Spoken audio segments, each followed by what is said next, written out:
I did not know someone could be this dumb the moment I realized I was dating a complete idiot.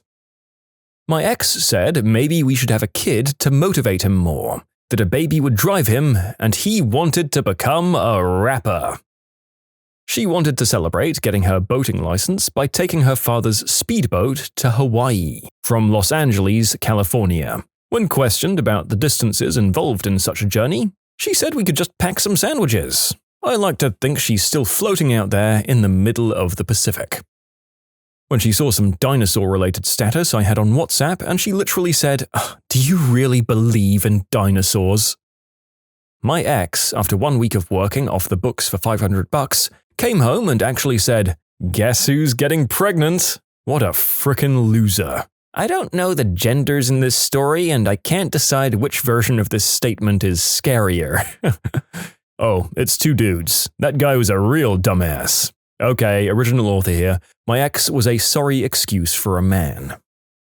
I told him I always have really light periods, as in light flow, and he told me that's why I get acne, and further explained to me, since the dirty blood doesn't leave my body, I get acne on my face. Man, I thought this was going to be really misogynistic, but it isn't really. That guy's just on some Four Humors crap. The cure, obviously, is leeches. When she got into an argument with my sister, dead serious, about the fact that camels have humps for humans to ride them. I mean, her parents definitely told her that as a child, and still think it's funny that she believes it, if you ask me. He told me he only buys the Campbell's sipping soups that are packaged in plastic because the metal cans of soup always break his microwaves. Not that he broke the microwave with a can of soup one time. He said they always break his microwaves. Plural. I don't know what scares me more, that this man was happily exploding his daily intake of plastics that probably aren't microwave safe, or the literal repeated incendiary bombs he had been setting off in his house. I think we give him a certificate for just making it to 25 without dying, if he did. We were going to a hotel. We had some leftovers from our nice dinner in the car, but there was no fridge in the hotel room. He put it under the car in the hotel parking lot to keep it cold. And, well, raccoons ate the leftovers. Do not go camping with this man in bear country. I once dated a guy in high school. We were young. He acted incredulous when I asked him if I could have a tampon from his mum's bathroom. He kept asking how old was I really, and I was so confused. He thought that periods are like menopause and you have to be in your 50s to have one. I had a boyfriend tell me to go to the bathroom and just push all of it out so that we could go swimming. Had a tattoo of a compass where east and west were switched. He drew the tattoo. Never wheat shredded eat, I guess. She asked if they even spoke English on the trip that I was planning. I was going to England. I don't want to call her an idiot. She was a sweet girl, better at sports than school. So yeah, I ended up dating a idiot-adjacent person. I went overseas during junior year of high school. Visited Germany, Denmark, France, Belgium, Sweden, and Norway. Got back and was visiting with my girlfriend, her twin sister, and their father too. The father asked me where I went, and after I listed the above countries, the sister said in a very confused voice, "I thought you went to Europe." The father looked at me and said that I was dating the smart one. The twin also had no idea that pipes were hollow. She thought pipes were solid. We got into a fight because I told him that when we eat chicken, or any meat, we're eating the muscles. When he couldn't find toilet paper, and instead of going across the street to the gas station, instead of using paper towels and throwing them away, instead of jumping into the shower to clean up, instead of calling one of his friends who lived only 2 buildings down, he instead used Clorox wipes and then called me at work an hour away to yell about how badly his butthole was burning. My ex got it into his head that since I use Clorox wipes to clean my bathroom, they must be even better to use to get himself clean. So the man gave himself chemical burns over the 2 weeks he tried this and couldn't figure out why he had a rash. When she was perplexed upon seeing the moon and sun in the sky for the first time at 19 to 20 years old, right in front of me, and then continuing to explain that she didn't know they were separate. I thought she was joking. She wasn't. Learned a valuable lesson that day. In the 90s, one afternoon, I was walking somewhere with an older woman that was a friend of mine from work. The full moon was in the sky and I pointed that out. She claimed she had never seen the moon out in the daytime before. Again, she was in her 50s. Cooking pasta. He insisted on keeping the water low-medium and never high enough to boil. He'd get mad at me for turning the temperature up to boil because, "Babe, the water'll burn." It took 45 minutes to eat mushy on the outside, hard on the inside pasta. My ex wouldn't believe me when I told him which route was the fastest to my own damn house. He wasn't a bad man, not at all. But in addition to being tens of thousands of dollars in debt because he just had to get things he couldn't afford, yeah. She thought that we lived inside of the planet Earth because if we lived on the outside, we'd just fall off into space. She said I was the idiot for not understanding how space works. I had many questions. What do you think the sky is? The stars, the moon, satellites, the sun. But in the end, the only one that truly mattered was, why am I dating this person? When after an epilepsy episode, he didn't disclose that he had epilepsy beforehand, this guy told me he had no reason to take medication for it because he couldn't die from it. He died 2 years later. He was only 26. Oh no, I'm sorry. But as an epileptic, I also kind of chuckled darkly and thought, more proof each seizure kills brain cells. Also, even if he was bright, how could he stand feeling like that all the time? Seizures aren't just in the moment, but they affect you before and after, sometimes for days. This story dumbfounded me. After being gone for a couple of weeks, I returned to our shared apartment and noticed the toilet bowl had not been cleaned. I asked him what had happened, and he told me he wasn't going to stick his hands in the toilet just to clean it. We had cleaning gloves and a toilet brush available. In recounting this story, I realized that he was fine thinking I was going to clean the toilet, but he was too good for that kind of labor. Ugh. Good riddance.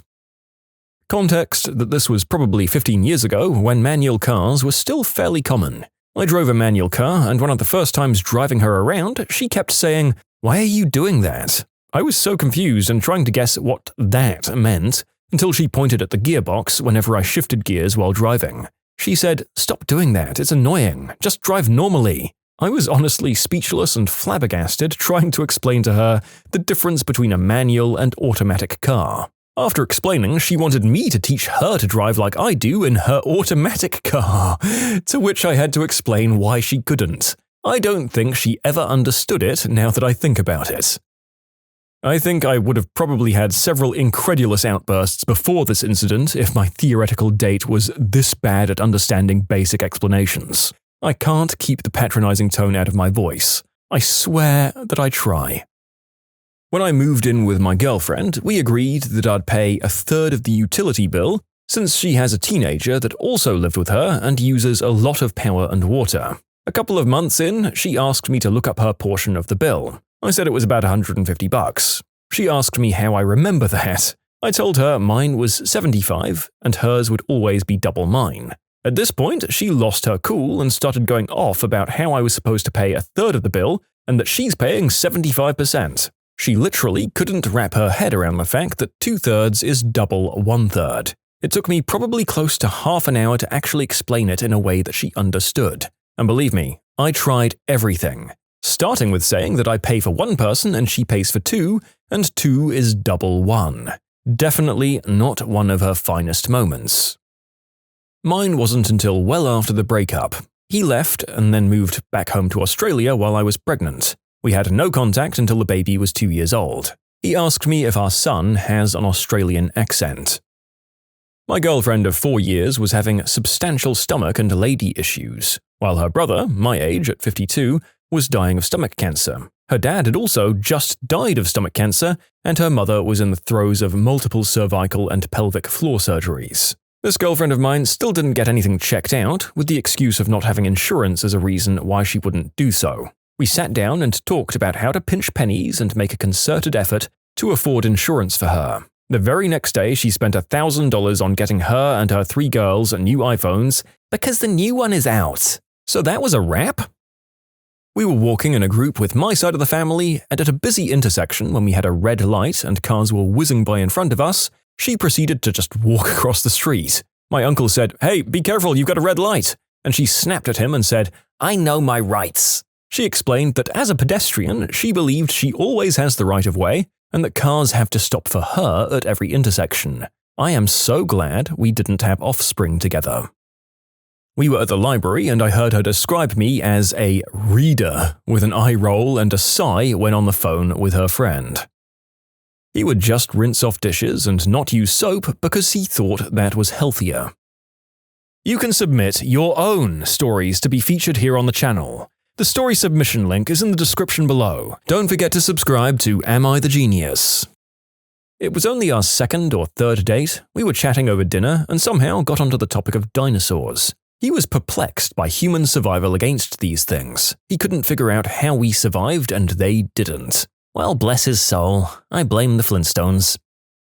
He was very upset that his brother was getting a divorce because he was convinced it would turn his nephew gay. What? Have you never heard the expression, a child of divorce is always gay? Me neither, because I just made it up.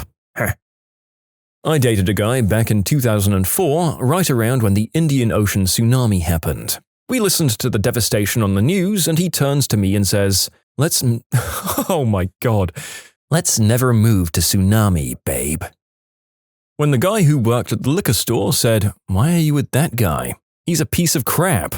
That's gotta be the reddest red flag I've ever heard of, because liquor store employees see the worst kinds of people all day and rarely comment on any of it. When I had to explain that the Statue of Liberty was green due to oxidized copper and isn't in fact made of green plastic. I mean, not knowing about the oxidized copper part I could understand. The plastic part? Bro. Oh, so many times. Why is the soup you make me so bland? At that moment, I figured out that he'd been eating concentrated soup for years. He had no idea you were meant to dilute it, because he didn't read the package. One time, he was hours late for a date. This was before cells, so I was angry. He finally showed up and said his car had broken down, but he'd fixed it. Halfway to the theater, the engine starts knocking, and the car stalls. He pops the hood and I take a look. He had tied a gym sock around the busted radiator hose. We'd just unboxed and assembled a brand new state-of-the-art Dyson. He turned it on and we picked up random stuff with it, testing its suction. I turned away for half a second and then looked back in horror as he raised the hose towards his eye. It was like time slowed to action movie levels as I lunged at him to slap it away. And then there was the one time he got poison oak, essentially on purpose because I said, "Don't touch that, it's poison oak." And then he scratched. Everywhere. The doctor said, "Oh my god," when my boyfriend dropped his pants in the exam room because his groin was so inflamed that it looked like he had red potatoes between his thighs. As we drove through Chinatown, she asked me if China was a country. She was like 30 at the time. Vacationing with my then boyfriend, and went shopping for groceries to make dinner. I was in charge of the meal, so I asked him to keep an eye out for a whole chicken as I wanted to make Jamie Oliver's chicken in milk, which, by the way, is an awful name, but it does taste wonderful. My boyfriend said to me gently, like I was the idiot, babe, they don't make whole chickens. You can't buy one chicken. They only sell the breasts and thighs separately. I've only ever seen that. That relationship didn't last long. My cousin had a girlfriend that didn't know how to say 1,000. She literally said to us, 10 100s. Oh my god, mine would say 1,000. I'd say, you mean 1,000? And she said, I never learned to say any of the ones with more than 3 numbers. The issue more so was that she refused to learn after the fact. See, honestly, you can have missed a fact or two in your life and I won't hold it against you. It's the unwillingness to learn from one's mistakes that's completely unattractive to me. I would definitely take trying to learn how to drive a manual car in an automatic girl any day of the week over someone that defiantly clings to being wrong despite knowing she's wrong. She kept using the microwave to store food and would frequently get food poisoning. I assumed she'd reheat food and forget about it. Nope. Turns out she literally thought a microwave worked like a refrigerator. Her reasoning was because they had the same logo on it, GE. I was with this girl for 2.5 years. Every single moment of her life was like an extinction-level event. We spent the majority of our time at DEFCON 1. I simply assumed she had some sort of anxiety disorder, as many people do. It's not the end of the world. Anxiety medicine is generally a sedative, and sedatives make your brain not worky so goody. About a year into our relationship, I encouraged her to get serious therapy. She came back with a diagnosis for IDD, also known as intellectual development disorder.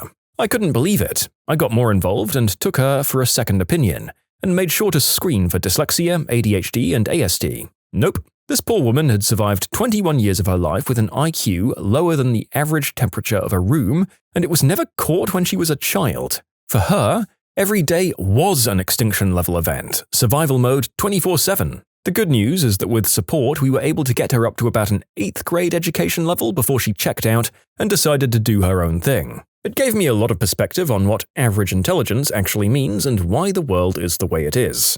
Nearly a quarter of us genuinely lack the ability to form a critical thought and are navigating life solely by instinct. Okay, so I've got a lot of responses here. The answer to many of your questions is that I'm autistic. I ended up with her because she had nowhere to go, and I had many spare rooms with no reason to say no. Neither of us would have selected the other naturally. I'm a fat old autistic man, and she was a young Kardashian-styled Insta-clone. Her brother was my best friend for a while, and he unceremoniously dumped her on me because she is extra AF, as the kids would say. I see now that was with does imply girlfriend. She was more like a daughter or a non-venomous spider that I let live in the corner of the room. We were never romantic, and I spent the majority of my time avoiding her by working overtime. She had problems, and I enjoy solving problems. She eventually got to the level where she could hold down a boyfriend. He stayed with us for a while until I quickly got tired of him. I explained it like this. Look, you can free F whoever you want, but I don't F for free. When he Fs you for free, he Fs me for free. That is unacceptable. That bag of useless, salty buttholes needs a job. He needs one yesterday, and he's paying rent from now on. Somehow this guy miraculously got a job, and then they both said, F you, we're not paying your mortgage, you greedy F, and drove off into the stupid sunset together. They didn't work out, obviously, and she tried to come back, but that door was closed. I filed the whole thing away under Adventures in Raising a Rebellious Teenage Girl. But she was never actually my daughter, so I've got no moral obligation to care. But I do care, and I gave her a bit of money indirectly through her sister, because her mother is the root of all of these problems. She's been working at the same job, living independently with her girlfriends and supporting herself, so I'm proud in a weird way. People often just need a little bit of support once in a while in order to take the next steps in their life. The enjoyment I got from the whole situation was very similar to having a bug in a jar. Curious little creature, what are you all about? Went on one date with this guy when I was 20 or 21. He thought the works of Edgar Allan Poe was actually Shakespeare. Didn't realize they were two different people from two different times in history. When I tried to correct him, he doubled down on his belief. There was not a second date.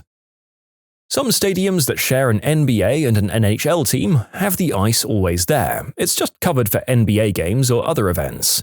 My ex didn't know that, and when she found out, she said, "Wouldn't somebody notice the helicopter over at the arena?" She thought they lifted the basketball court through the roof. He didn't know how to tell when water was boiling on the stove because, I don't know, my mom always does this stuff. We were third-year college students. During a power outage, she wanted to use my solar-powered battery to run the tanning bed with the panels inside so it could charge the battery. Yeah, when someone thinks they've solved the world's energy crisis, there's a 99.9% reoccurring chance that they're an idiot. Unless they are the person who solves the crisis. But yeah, your ex falls firmly into the former camp. I love the idea that someone would think you could do this and not wonder why we all have to pay electricity bills. Back when I was married, I found myself deep in a fight about how our baby was in her second year, and the ex was just like, "But she's only 1.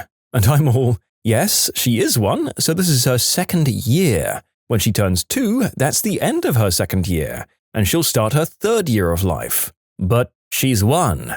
It didn't make things better asking through laughter if before turning 1, we should have been saying the baby was in its 0th year. When she couldn't figure out which continent was south of North America because she wasn't, quote, good at geography. He was an executive at a really large company. He liked and shared a video on Facebook of people doing it in an elevator shortly after friending me. He was shocked when I told him everyone could see it. She said she couldn't eat scalloped potatoes because she was allergic to shellfish. We were playing a little game about geography. Apparently, he couldn't name any states or capitals of any of the United States, where we both live and were born. He was trying to tell me to apply for a job at CERN, which isn't my background whatsoever, and was telling me their flux capacitor just invented 1.21 billion God particles, and something about Opus Dei and the Mona Lisa, and that's why Switzerland had assisted end-of-life programs. The guy combined Back to the Future with the Da Vinci Code and Dignitas? It was our first date and my mind was boggled at his train of thought until I soon realized that he was a raging white snow addict. What traits in girls do you find attractive or impressive aside from physical appearance, guys? My wife's laughs are literally everything. Sometimes she watches a show on her laptop in our room and I hear her cracking up from down the hall. I absolutely love it. One of the main reasons I started dating my current girlfriend was because she accidentally spilled popcorn in my car after our first date. She profusely apologized and asked if she could clean it up. My car was a POS, so I didn't care. When I got home, she texted me apologizing again. I don't know why, but her caring about spilling popcorn in my crappy car made me realize, hey, maybe she could care about me too. Aw, she spilled popcorn into your heart. Ah man, I had a similar situation except I was the spiller. Third date in a city on a sunny afternoon. Coffee all over her light blue jeans and she just laughed it off. I knew then she had an amazing outlook on life. We got engaged last week. Gotta love people that don't let spilled milk ruin their days. Shows a lot about their character. Accountability. If she can openly admit when she's wrong or that she messed up, that's attractive, as it shows maturity and the ability to judge yourself impartially, and it means you are less likely to repeat the mistake. This also means that you feel for her if not only love, it's respect, which is just as important. Wow, this is fantastic. I've dated girls in the past who would never just say, I was wrong, I shouldn't have done that, I'm sorry. I get that it's hard sometimes, but it's relieving to admit wrongdoing and ask for forgiveness. But when you obsessively chase not having done wrong in the first place, it's actually a tax on both parties. I 100% agree with this. I'll take it a step further by saying when you text or call a woman and she doesn't answer but later says, hey, I'm sorry I couldn't respond, I got caught up with insert reason here, instead of just saying, I was busy, it shows that they respect you enough to let you know that there was a real reason they couldn't respond. This is nice because they don't owe you an explanation of why they didn't respond, but them doing so shows an amount of caring on their part. Things like confidence, a good sense of humor, intelligence, all of that is super important. But for me, the sexiest thing a woman can do is be calm. Not calm as in quiet, as in calm when crap goes sideways or something unexpected happens. Having someone who is reliable and stable as a partner is so crucial in life. I didn't realize how attractive that sounds until I read it. To not have to burn calories on dealing with my partner and the situation, that's so hot right now. It's probably one of the best pieces of advice I ever got from my father. He explained that when every possible thing goes wrong, the last thing you want is a partner that makes it even harder by panicking, getting angry, or making things worse. Plus, the tenacity, toughness, and resilience, it's freaking sexy. Don't get me wrong, I love taking care of a lady as much as the next guy, but when a girl just buckles down and solves a problem in a cool, collected manner, man, that's an instant spiritual and physical boner. Spiritual boners are some of the best boners. I'm loving this thread. My wife is baseline stressed and an anxious person. She's always doing a lot of stuff for her career and taking on way too much. So I feel like the calm caretaker a lot of the time. However, in times of crisis, she locks in and is such a calm and collected source of comfort. I had one horrible disc herniation a few years back that resulted in such bad pain I was writhing and screaming in agony. She called an ambulance, explained what was happening, and made sure I was sorted. She called my parents, handled them, and made sure everything I needed, I had. She was an absolute rock star. I can't describe how grateful I was and how taken care of I felt. From there, we sort of realized that the day-to-day maintenance I'm better at, but in times of crisis, she's second to none. I'll never forget that though. I never felt so loved and cared for in my life. Anxiety can be a superpower. It's the fear of the unknown that affects the anxious. So you're constantly worried about what's going to happen and thinking through different scenarios in your head, etc. Then when an emergency happens, you just lock into problem solver mode because you run through these drills in your head 1,000 times before. It's awesome that you guys found each other to balance things out. As someone who has been diagnosed with panic disorder and severe anxiety, I can confirm that when crap hits the fan, I'm on my toes and ready to handle the situation. Not exclusive to girls, but having a hobby or interest that they are very knowledgeable and passionate with, that's great. Even if it's something super benign like painting their nails or baseball, I just love people who can ramble on about their interest, especially if I'm not into it. It's like peeking into another world. Knew a girl that was into knitting, but not just like I knew how to cross stitch. Full on had a setup where she would turn wool into yarn and even had a favorite small sheep farm that she would order from exclusively. She was interesting as hell to me. Exactly. So many times I'll ask a woman, hell, this applies to men just as much, what does she do for fun? And it's almost always scrolling through social media or Netflix. I'll rephrase the question, asking about any sort of active or creative hobbies they do when they aren't relaxing. And it's like they don't understand the difference. You're not wrong that there are a lot of people that spend their free time doing those things, but also in my experience, many people's minds seem to go blank on the specific question. I'm not totally sure why though. This is weird, but I've had success with asking this question. Pretend you have an unexpected week-long staycation starting tomorrow. What are you going to be doing this week? Then they'll tell you about projects, art, home improvement, pets, and things that they've been working on or wanting to get a chance to do. Or maybe they just don't and they're actually not interested in anything other than TV and social media. Either way, you've learned something about them. Critical thinking skills are hot. I would adjust this to curiosity. Curious people who investigate, inquire, and show genuine interest often use critical thinking as a byproduct. I say this impresses me in anyone. When managing people, if I have a curious employee who wants to know why something works the way it does, or wants to find a tool or technology to improve, they are always earmarked for career investment. In women, finding a curious person means that you will be able to find someone who will likely not bore you over the long haul, because curiosity as a personality trait means that she's the type of person to engage in things that are important and keep away that every day is the same creep that tends to infiltrate a relationship. And for clarification for those who say, well, dumb people can be curious too, I think those are missing my meaning. I mean more intellectually curious, and less, what does this electrical socket taste like? I find a woman's voice to be one of the best factors in determining if I'm attracted to a woman. Do you mean like accent, pitch, tone, all of the above? All of the above and what she says. A woman can look stunning, but in opening her mouth she reveals who she truly is. To know if a woman is intelligent, funny, angry, depressed, or even sexy, I don't need to see, I need to hear. Above all else, as a man, I try to listen. The second best advice I ever got about dating was to get the other person to talk, to ask leading questions. The first, of course, is to make them laugh. And a woman's laugh will reveal so much about them. Authenticity and genuine character do not look anything like I've ever seen, but I can hear them. Here's the answer I was looking for. I was a phone hookup operator for over a decade. I initially went into it because random dudes would just go nuts over my voice all of the time.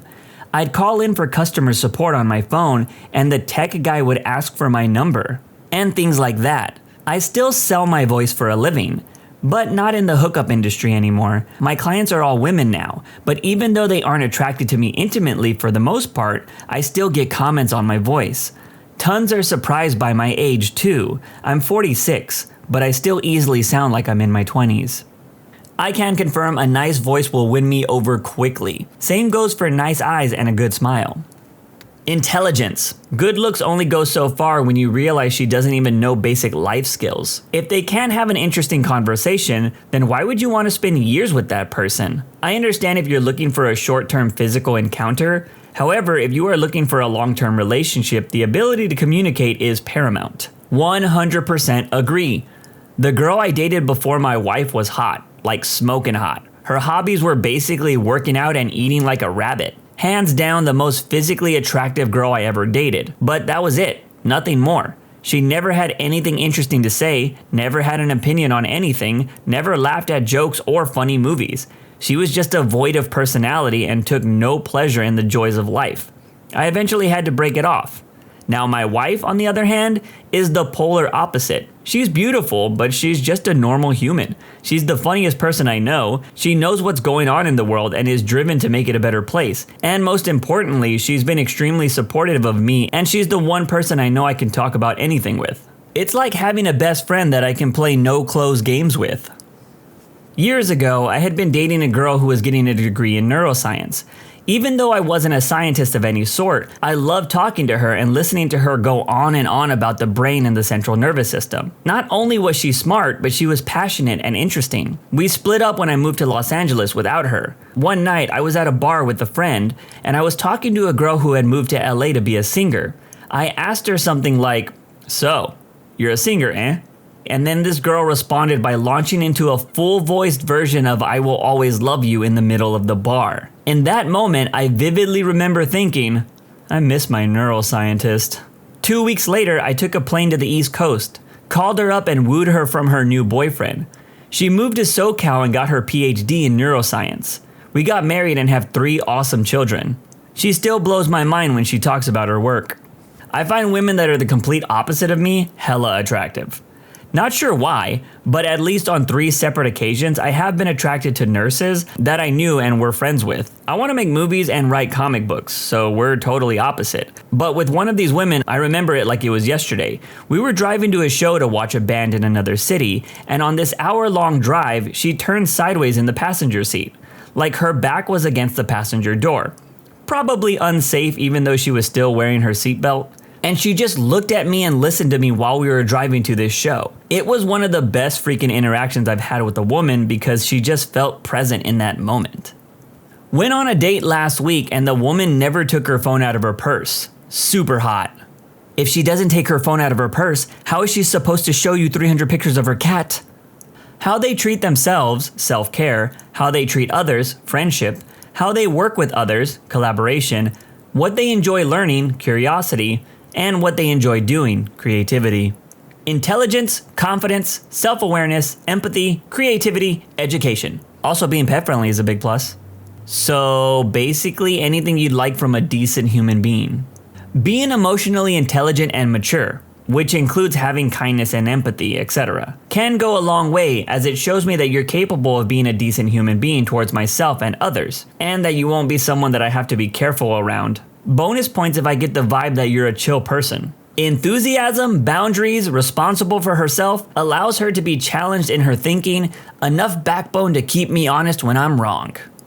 Being self-sufficient. I don't want to date a dependent. When my wife and I were dating, one of the things that made her stand out was that she was totally self-sufficient. She didn't need help, nor did she expect it. We dated for almost 2 years before making the decision to move in together, and that was mostly on confluence of circumstances. She wanted to live on her own because it was freedom for her. Man, I feel that. My wife is completely self-sufficient. She's better educated and makes more than me. She does not need to be with me, but she is. And it feels great that someone who doesn't need me chooses to stay with me. Being with an independent woman is super hot because you know for the fact that she doesn't need you at all. So knowing that she is with you because she wants to be is super hot. Bit of a simple one here, but I love when a girl can sing. My wife claims that she can't carry a tune in a bucket, but when she sings, it's beautiful sounds to my ears. And I feel I have a responsibly good judgment on vocal quality. When we have a couple of drinks, I get my guitar out and can occasionally convince her to sing a few songs with me. It's one of my favorite things to do.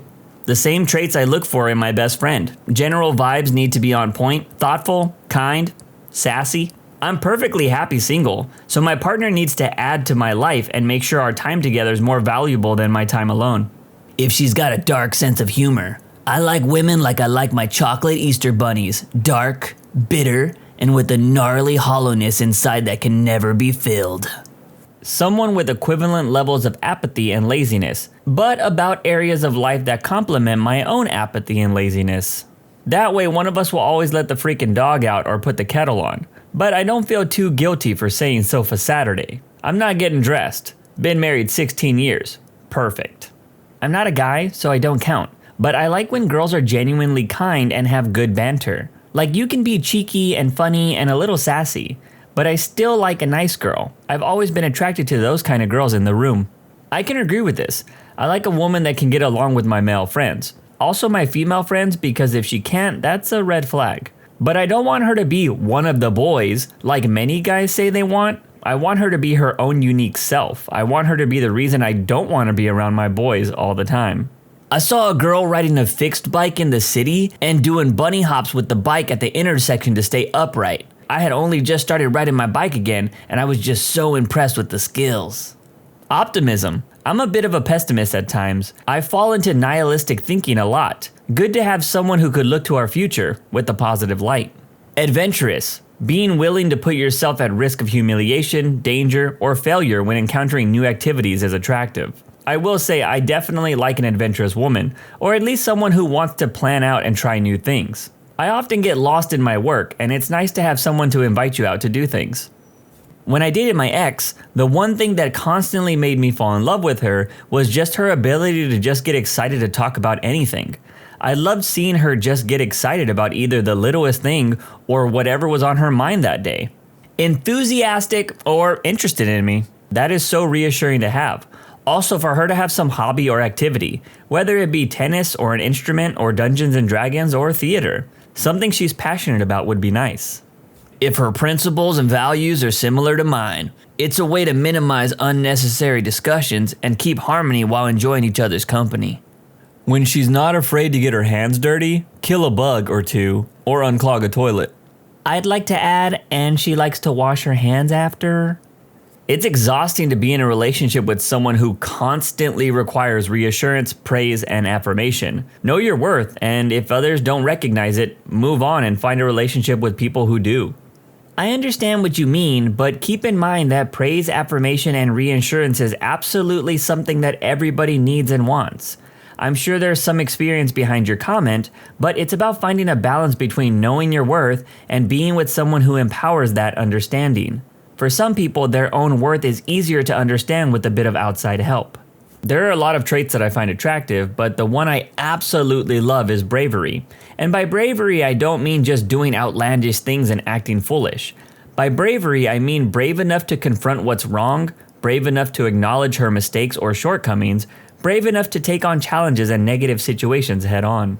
I will never date a girl without all of these. Number 1, friends. Number 2, well-defined interests or hobbies, preferably ones that involve more than just looking attractive. I'm talking even simple things like their own established favorite music, movies, etc. And number 3, something equating to a career or career goals. I don't care if it's school or working in customer service at an office or rising up the ranks at a retail store, but something with intent. And frankly, I think most of the things that other people are saying in this thread, things like confidence, intelligence, sense of humor, etc., are all easier to find in people who have these 3 things. They're basically just cornerstones of having an actual independent personality. Basically, I've dated far too many women whose entire personality, self-worth, and motivation are simply being a girlfriend. Sometimes I just feel like I like everyone. My standards are almost non-existent. If I spend more than a few hours every day for like 3 weeks with someone, I'm at risk at falling in love, because I don't do that crap for anybody.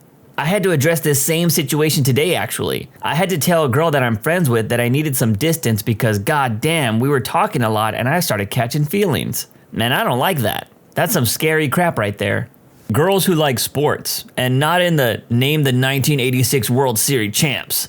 Just like to shoot hoops or play in the rec league or play pickleball with some friends and throw the football on the beach or something. That's hot.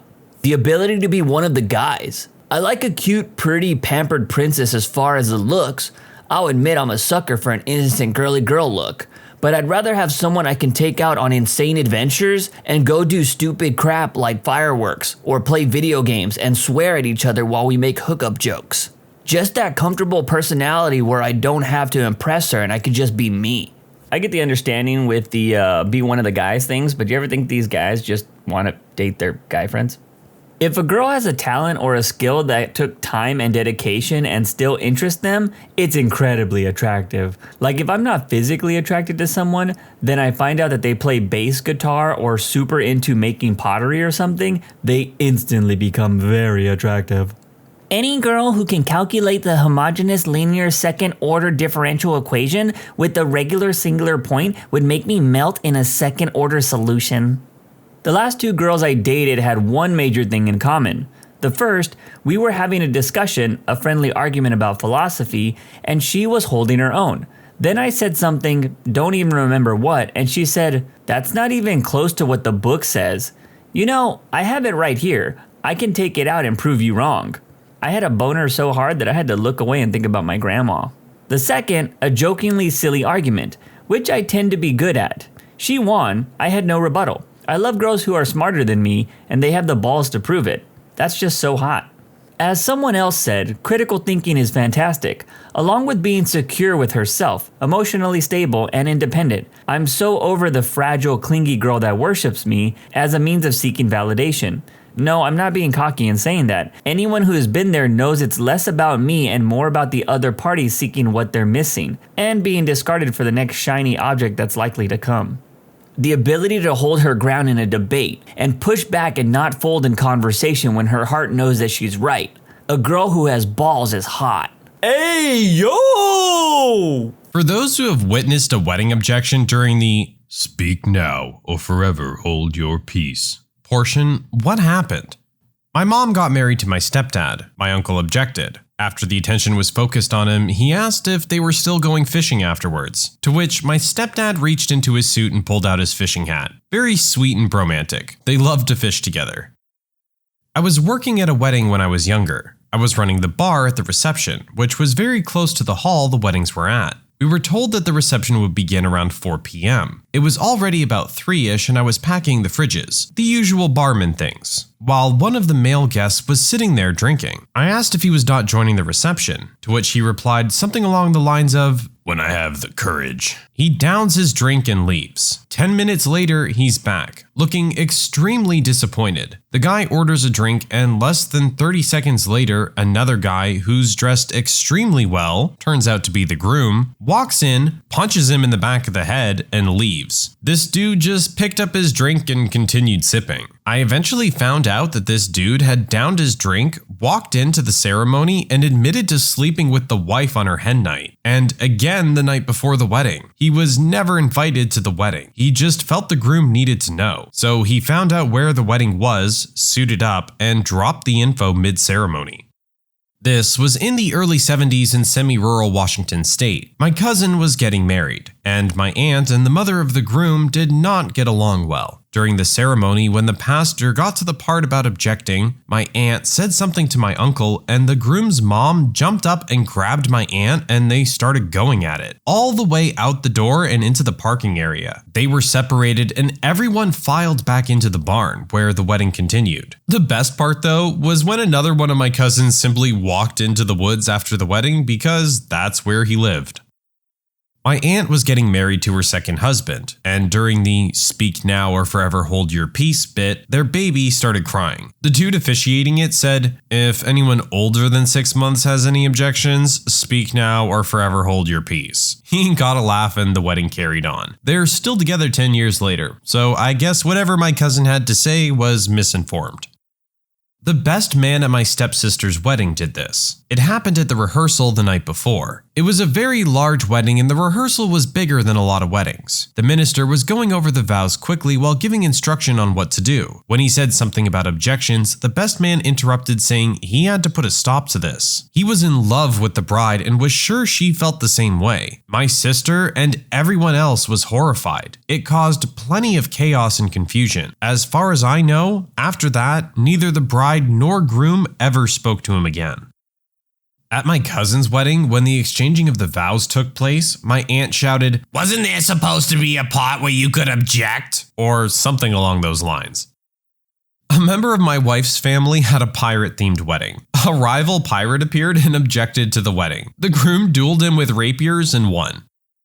The groom himself, he just stood up there and started crying, and in front of everyone told the bride that he'd fallen out of love with her a while before, but he didn't know how to break it off. It was extremely uncomfortable. They both stepped out and 10 minutes later came back out and got married because she'd apparently told him she was pregnant. They're still together with 3 kids, and I'm not sure about the husband, but I can confirm that the wife is having an affair. Neither of them are happy, but she has a comfortable life and he doesn't seem to have the spine to leave. Nobody had said speak now, but the groom's ex still decided to get up and scream that he was her soulmate, and that she forgave him for this whole thing and that they should leave now because he'd proven his point by breaking up with her 5 years earlier, falling in love, and holding a wedding. I ate so much cake and got so drunk at that wedding. Meanwhile, everyone else was screaming and throwing things. Good times. The bride was my boyfriend's ex. No idea why they invited us. One of my friends interrupted his cousin's wedding to come out of the closet. He couldn't understand why people were so pissed at him. This happened very recently, but in a different manner than the other comments I'm seeing. For years, the groom and the best man are super close, room together, and the running joke is that they're more than friends. Later on, groom meets bride, falls in love, and proposes. New running joke is that the best man is very disappointed that the groom is marrying someone else. At the wedding, the officiant asks if anyone objects. Best man objects. Officiant quickly overrules the objection. It was planned, and the bride thought it was a funny way to acknowledge the super close friendship between the groom and the best man. Didn't result in anyone being kicked out or awkwardness. Fun and surprisingly appropriate. I was at an outdoor ceremony once with a storm coming in. The pastor was trying to move things along so that we wouldn't get caught in the rain. The reception was indoors. He asked if anyone knows of any objection, and instantly there was a loud clap of thunder. To his credit, the pastor just paused a moment and then said, "Anyone else? Alright, in that case," and finished the ceremony. Only once, but it was non-romantic. The father of the bride had been pretty absent after her parents' divorce. He had remarried and gotten into the Christian Science religion, and they were both pretty terrible. The new wife was not invited to my friend's wedding, but the father came, and it seemed like he was there to be supportive. He stood up during vows and proclaimed my friend was a B-word just like her mother, and the groom should get out while you can because she's a soul-leeching succubus. Not the worst wedding I ever went to. Went to a coworker's wedding and the maid of honor objected and admitted to being the other woman and that the groom had been cheating with her for months. The bride left in tears and the groom immediately tried to get with the maid of honor, but she told him she wasn't going to hurt the bride further and that he needed to screw off. The bride is doing much better and is now a manager here, and I haven't heard from the groom in over a year. The maid of honor and bride are on speaking terms, but I don't think their relationship is ever going to be what it used to be. I saw it nearly happen at my uncle's wedding. A friend of theirs got too drunk, and when they said, "Speak now," he smiled and started to stand up. My mother grabbed him by his hair and sat him back down by force. When I was 13, we went to my second cousin's wedding. Everything's going great. They even got past the speak now or forever hold your peace part. They wrote their own vows. But before my second cousin's fiance/wife could even begin her vows, his son got up and announced to the entire room that she was cheating on his dad with her drug dealer, and he couldn't let his dad marry her. My second cousin yelled at his son to either sit down or leave. The son left. My second cousin married her anyways, and 5 years and 1 baby later, he finds out it was true, and they separated, but were too tweaked out to be able to afford a divorce. Finally, he got married a third time, but before he could get married, his third now ex-wife had to pay for their divorce. This wedding had no objections. They moved to Missouri, and this time instead of separating or asking for a divorce, he decided he didn't want to be married anymore and just moved back to Cali to get back together with his second ex-wife. Yeah, family dinners are a little awkward. It was at my wedding that we had at my grandmother's house, who lives in the country next to a cattle farm. The cows didn't make a peep until that moment, and one finally went moo. We all laughed and continued, but it was a funny moment about my wedding. About 5 years ago, a coworker of mine invited all of us to his wedding. He was a great guy, but none of us had ever met his wife. We'd seen pictures of her, and he always said nothing but good things of her. Fast forward to the wedding. It was an incredibly nice one. Looks like they paid quite a bit for it. Everything was going smooth, and I was having fun, and assumed everyone else was as well. Anyway, now they're both at the altar or whatever, looking deeply into each other's eyes and smiling. And when that line comes of "speak now or forever hold your peace," I get anxious, but nothing ever happens. So, right as soon as the anxiousness fades away, the bride's mother stood up and objected, blurted out some crap about how she doesn't want to continue their family with a man like him. He was black and she was white. The bride cried and ran off. The wedding went silent. Bride's dad took the mom and ran after the bride. The groom stood there, incredibly awkward. He may or may not have achieved actually leaving his body. Anyway, the groomsmen took him away. I left because it was too weird. Apparently the reception went on. They did not get married that day, but ended up together anyway privately. And surprisingly, work wasn't weird. He laughed about it and they're happily married. A wedding I was at, a guy got up and pledged his undying love for the bride, followed by 4 or 5 others objecting for various reasons, including one guy's love for the groom. By the second or third objection though, it was clear that the whole thing was a clever ruse. I found out later that it was all set up by the bride as a prank on the unsuspecting groom and family and friends. It was pretty hilarious. My wife dragged me to a wedding that I did not want to be at years ago, but I'm forever grateful that she did, because I was able to witness one of the greatest spectacles of human drama that has ever taken place. This was like an episode of Jerry Springer mixed with Cops. The bride's lover spoke up at that moment and yelled, "I'll be goddamned if I'm gonna keep my mouth shut and let you steal my woman." This deranged old redneck proceeds to come at the groom with a pistol, threatening to shoot him if he doesn't give her up. It wasn't a huge wedding, maybe 40 or so people, but every single one of them went screaming and running, and maybe 2 people stayed and called the cops. I grabbed my wife's hands and we retreated outside to watch the rest of the scene unfold from the church window. The groom's dad interrupted the wedding to ask the bride's father whether or not she was truly a virgin. Then he went on about how he didn't know anything of the wedding and blah blah blah. Truly weird and embarrassing. I went to a wedding when I was 5. It was between my older brother and his fiancée. Anyways, they said the whole speak now spiel, and right before he was done, little 5-year-old me said, "I object!" And everyone turned to me. I was dead silent because I didn't know what happened. My dad asked me, "Well, why do you object?" And I said, "I wanted to know what would happen if I did." And I was promptly seated. At my own wedding, but not in the traditional way. We were getting married along a river at the end of summer, and tons of wakeboarders and boats were out. I was a ball of nerves, and the ceremony felt so serious, when all of a sudden some dude bro on a boat blasting music screamed, "Don't do it, bro!" and sped off. It was actually hilarious and made the rest of the ceremony a lot more fun. My husband and I cracked up, even though his brothers looked like they were about to jump in the river after the guy.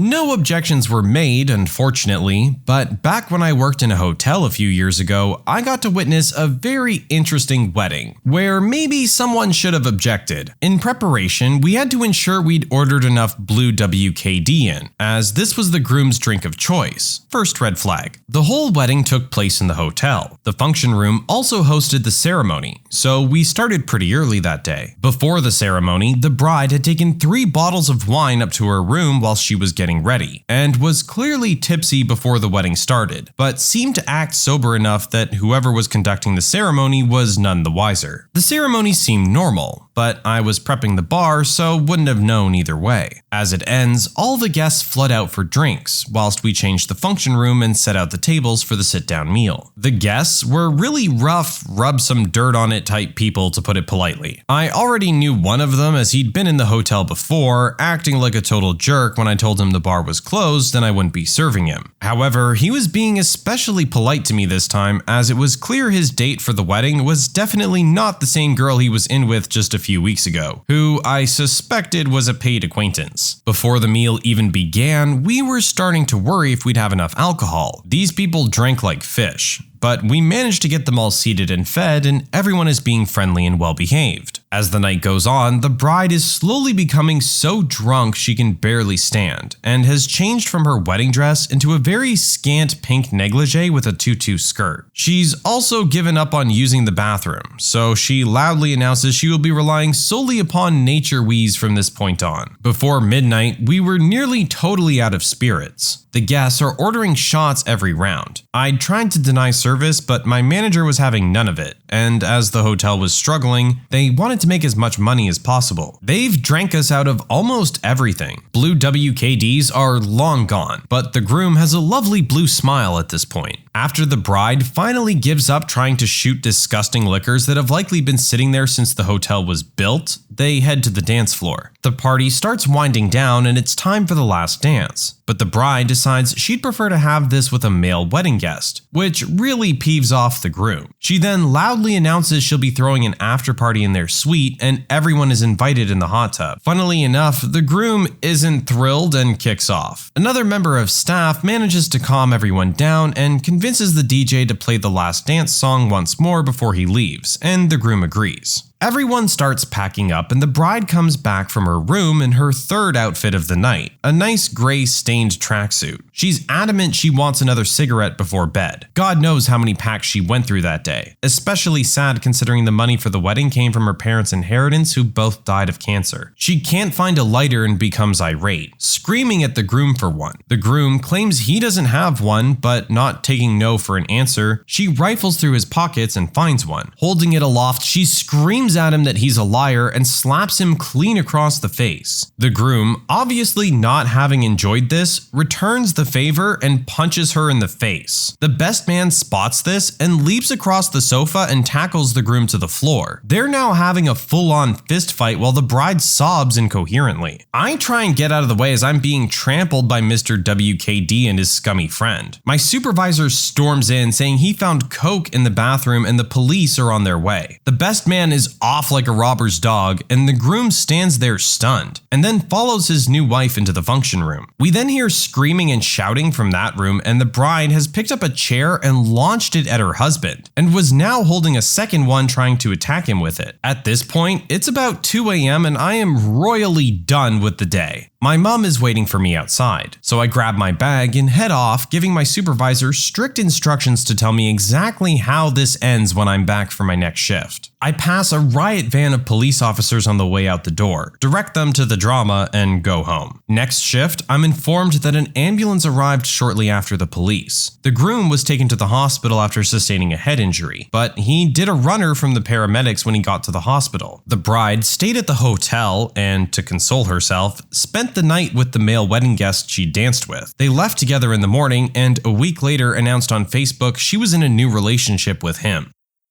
The guy ended up objecting kind of late. It was right before the bride and groom kissed. The man who objected told the bride that the groom was marrying her for the wrong reasons. There was a little bit of tussle between the security guards and the objector, but there is a happy ending to this story. A dragon showed up and ate Lord Farquaad. Then Shrek and Fiona lived happily ever after. I was a best man at a wedding, and the groom's older sister decided to play a joke and stood up and said, "I object."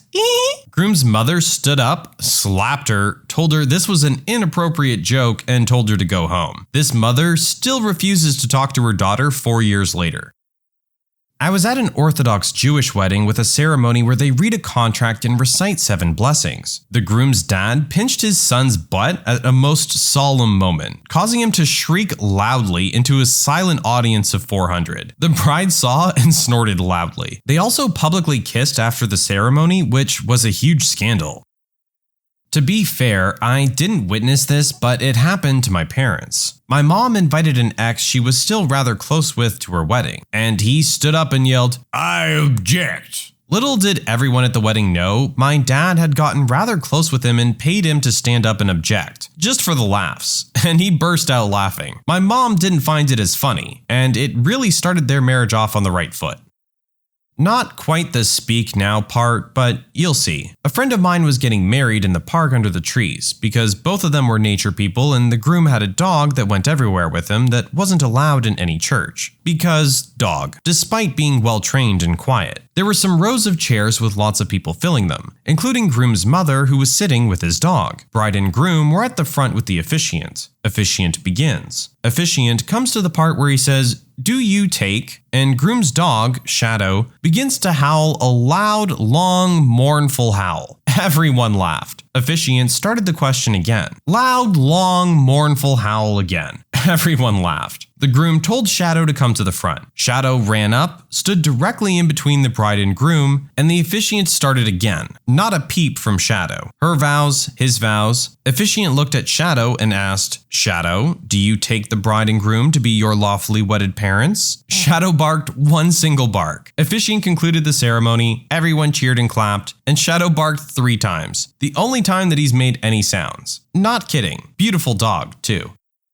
So, I'm attending this ultra-chill beach wedding in small-town Canada. I don't know anyone because it was my ex-step-aunts, so my brother's family that I never see. It was fun anyways. The bride flew in on a seaplane and all the chairs were set up on the sand. Anyways, the groom is from Trinidad and Tobago, so all his relatives traveled a long way and had cool accents. There was a party before and we were all a little tipsy. So, as the ceremony progresses, everyone's watching, getting teary-eyed from the vows, and then the line comes. Any reason why these two should not be joined in holy matrimony? Speak now. Nobody expected this, but the father of the groom gets up flailing and a collective gasp followed by silence overtakes this tiny venue. We're all waiting with bated breath, but he's just standing there with glassy eyes. Turns out he was baked. This 70-plus man in a suit and dreads laughs and says, "No, I kid. And the whole spirit of the audience cheers up as he sits back down. Rest of the reception, people are going up to him saying, "Good one," or scolding him. It was a really great night though. Best wedding I've been to. I attended a wedding as a guest of a family member, and when the pastor said that, the doors busted open to the sanctuary and a man appeared and started to say, "I do." But 2 huge ushers, one who was my date, quickly grabbed the guy before he could say anything but, They grabbed him under the arms and literally lifted him up off the floor and carried him out. The wedding continued as normal. Turned out the guy was the ex of the bride. Strangest sight I ever saw. I once went to a wedding where both families were Irish. My girlfriend knew them, but I didn't. At the ceremony, the groom's ex-wife started shouting and was gently directed outside. I couldn't hear what she said. The reception was amazing. Nice venue and all, but a bunch of guests had brought their own instruments and just started jamming what I can only describe as a genuine Irish jig. This went on for hours and remains a lasting memory of oral beauty. But I digress. There was a lot of booze. There was no responsible serving of alcohol, and I'm certain it was by design. At some point, I used the men's room and was curious if I'd just seen the groom in a stall, door open, with someone who was not the bride. I didn't know these people and it might have just been someone else, so I said nothing. Sometime later, and the girlfriend states seriously, "We should get going now." Yeah, sure. We grab our stuff and head downstairs. I see the suspicious fellow again in the stairwell, going to absolute town on this same lady. My girlfriend grabs my arm tightly and keeps walking past, mumbles a thank you for the invite. I just smile and follow cause it's all weird. Yeah, that was the groom, octopusing his ex-wife, at his own wedding to another woman. The bride genuinely seemed like a gem. The look that woman gave us as we passed was this smugly dominant, "I always get what I want, hell yeah," drunk as hell look. Wow. They had some reasonable bubbly in a tub for people to take home. And who would know or care if we horked a few extras? I got it all explained to me after we were in a cab and well on our way home. I never got a follow-up on that story, but 10 out of 10 on the music. Would tag along again to an Irish wedding. People, what is your strangest glitch in the Matrix moment that cannot be explained? When my son was about 4 years old, one night he started hounding me to ring Nana. He had never asked to call her before, so I just put him off for an hour or so and he came back and insisted that I call her. Turns out she was sitting on her lounger experiencing a massive tachycardia event and couldn't breathe. I called an ambulance and met her at the hospital. The same week, she had a pacemaker and defibrillator unit implanted to fix the problems. To this day, I cannot explain what drove him to get me to call, but I'm very glad he did. He doesn't even remember it. I don't know why, for the life of me, but it just took me 20 times to clearly say he doesn't even remember it. This happened to people I know, not me directly. A woman who works with my mom was out doing her grocery shopping one night and ran into me at the supermarket. She told my mom about the encounter the next day and asked why I didn't recognize her as we saw each other once every few weeks when I'd go and help with any heavy lifting at their store. My mum confirmed that it couldn't have been me as I was at home. The woman also mentioned feeling oddly nauseous during the interaction. I was about 16 or 17 at the time. Another woman I know said she didn't know I walked through the park near her home after work. Dumbfounded by her observation, I listened as she explained that she'd seen me every so often after work, walking briskly through a large park, which I do know of but have only driven past, as if I was exercising. She said I walked close by her the previous evening and she was going to speed up to catch up with me and say hello, but as she started to, she began to feel ill, so she slowed down and then sat on a bench for a few minutes. By then, she'd lost sight of me. This happened about 3 years ago and both occurrences were miles apart. I can't believe I forgot about this, but it happened when I was 20. I was living on campus on the ground floor of a 3-story building. There were only 36 people in the building, so I knew everyone by sight at least when this happened. A new guy moved into the 3rd floor. We'd exchanged pleasantries and I knew his name and what floor he lived on, but not much else. I was coming out of the front door one morning and he was coming down the stairs and said, "Oh, I just saw your sister going up the stairs." I asked him what he meant and he said, "Your sister? She's here all the time? She wears her hair the same as you?" I used to change my hair a lot. At the time, it was midway down my back and fire truck red. There was nobody on campus with hair like mine. I noped out and went back inside. You know, it might be hard to accept for some people, because I know we live in a time where everyone likes to think they're a special little snowflake, but some of us just have that face, that body, and even that sense of fashion. You just look like a lot of people. I stopped at a gas station on my way to work one morning. I take out my debit card and take my car keys with me and leave everything in the car. Pay for my stuff and throw my debit card in the metal cup I have in my car. Literally half a second later, I look down and my card is gone. Pulled apart everything trying to look for it and couldn't find it. I go to work and go home to find it sitting on my desk. Double check my bank account to make sure it was the card I used, and it was. To this day, I still have no idea what happened. I mean, I can't explain that either really, unless, you're a liar. Saw a dude with no face driving a car. No features at all. It was just blank. I did more than just glance at him. I was staring. Just smooth skin and a men's haircut. I've never told anyone because it's so ridiculous sounding and I don't think people would believe me. Probably a rational explanation for it, I suppose, but man, what the hell? Maybe some kind of prankster or whatever trying to freak people out or something, or maybe you were doing something you shouldn't have been doing while driving. I've posted this before, but my family go to a garden center near my town every winter. Pretty Christmas lights. Well, this one year, the day before we were supposed to go, I had a dream that on our way, the tire of the car came off and we crashed hard. It was such a horrible, graphic dream. My mom's leg had been crushed, my dad stuck, etc. Well, I told my mom in the morning and she joked that she'd checked the wheels. She actually must have. She said the car had felt weird and the dream unnerved her. Lo and behold, the tire is loose and needs to be taken to a mechanic.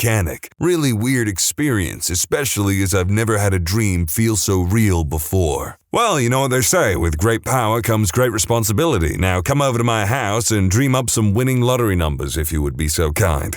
Once I walked into my living room from the hallway, saw my mum in the kitchen pouring a bowl of something fully clothed, important to the story, and said, "Hey, what are you doing?" She ignored me, put something in the fridge, and walked into her room. I figured she didn't hear me and walked into my room. Not even 2 minutes later, she walked into my room, soaking wet, in a towel, and tells me she had fallen asleep in the bathtub and had just woken up. Weirdest crap ever. That sounds pretty believable, actually. Year 3 or 4 at school in the UK, so I'd have been like 7 or something. Anyway, at the end of school we all had to line up in our year groups in the yard and we would be led by our teacher to the front of the school and either onto the bus or picked up. The pathway from the back to the front of the school was narrow, so all single file. I was walking along, chatting and laughing with my peers in front and behind of me. Next thing I know, I'm stood on the path, completely alone. The teacher comes running back from around the front of the school and says, "Greg, hurry up, you'll miss the bus." I'd literally missed/skipped a few minutes of time. I've always remembered it. The answer is simple, my friend. We are nothing more than sleeping slaves. Diavolo is doing whatever he be doing in Italy and using King Crimson all over the goddamn place. But in all seriousness, this has happened to me as well. I've blanked out going from point A to B and had no recollection of my journey to point B. It's something that happens. People just go on automatic sometimes. But it certainly doesn't change how jarring it can be.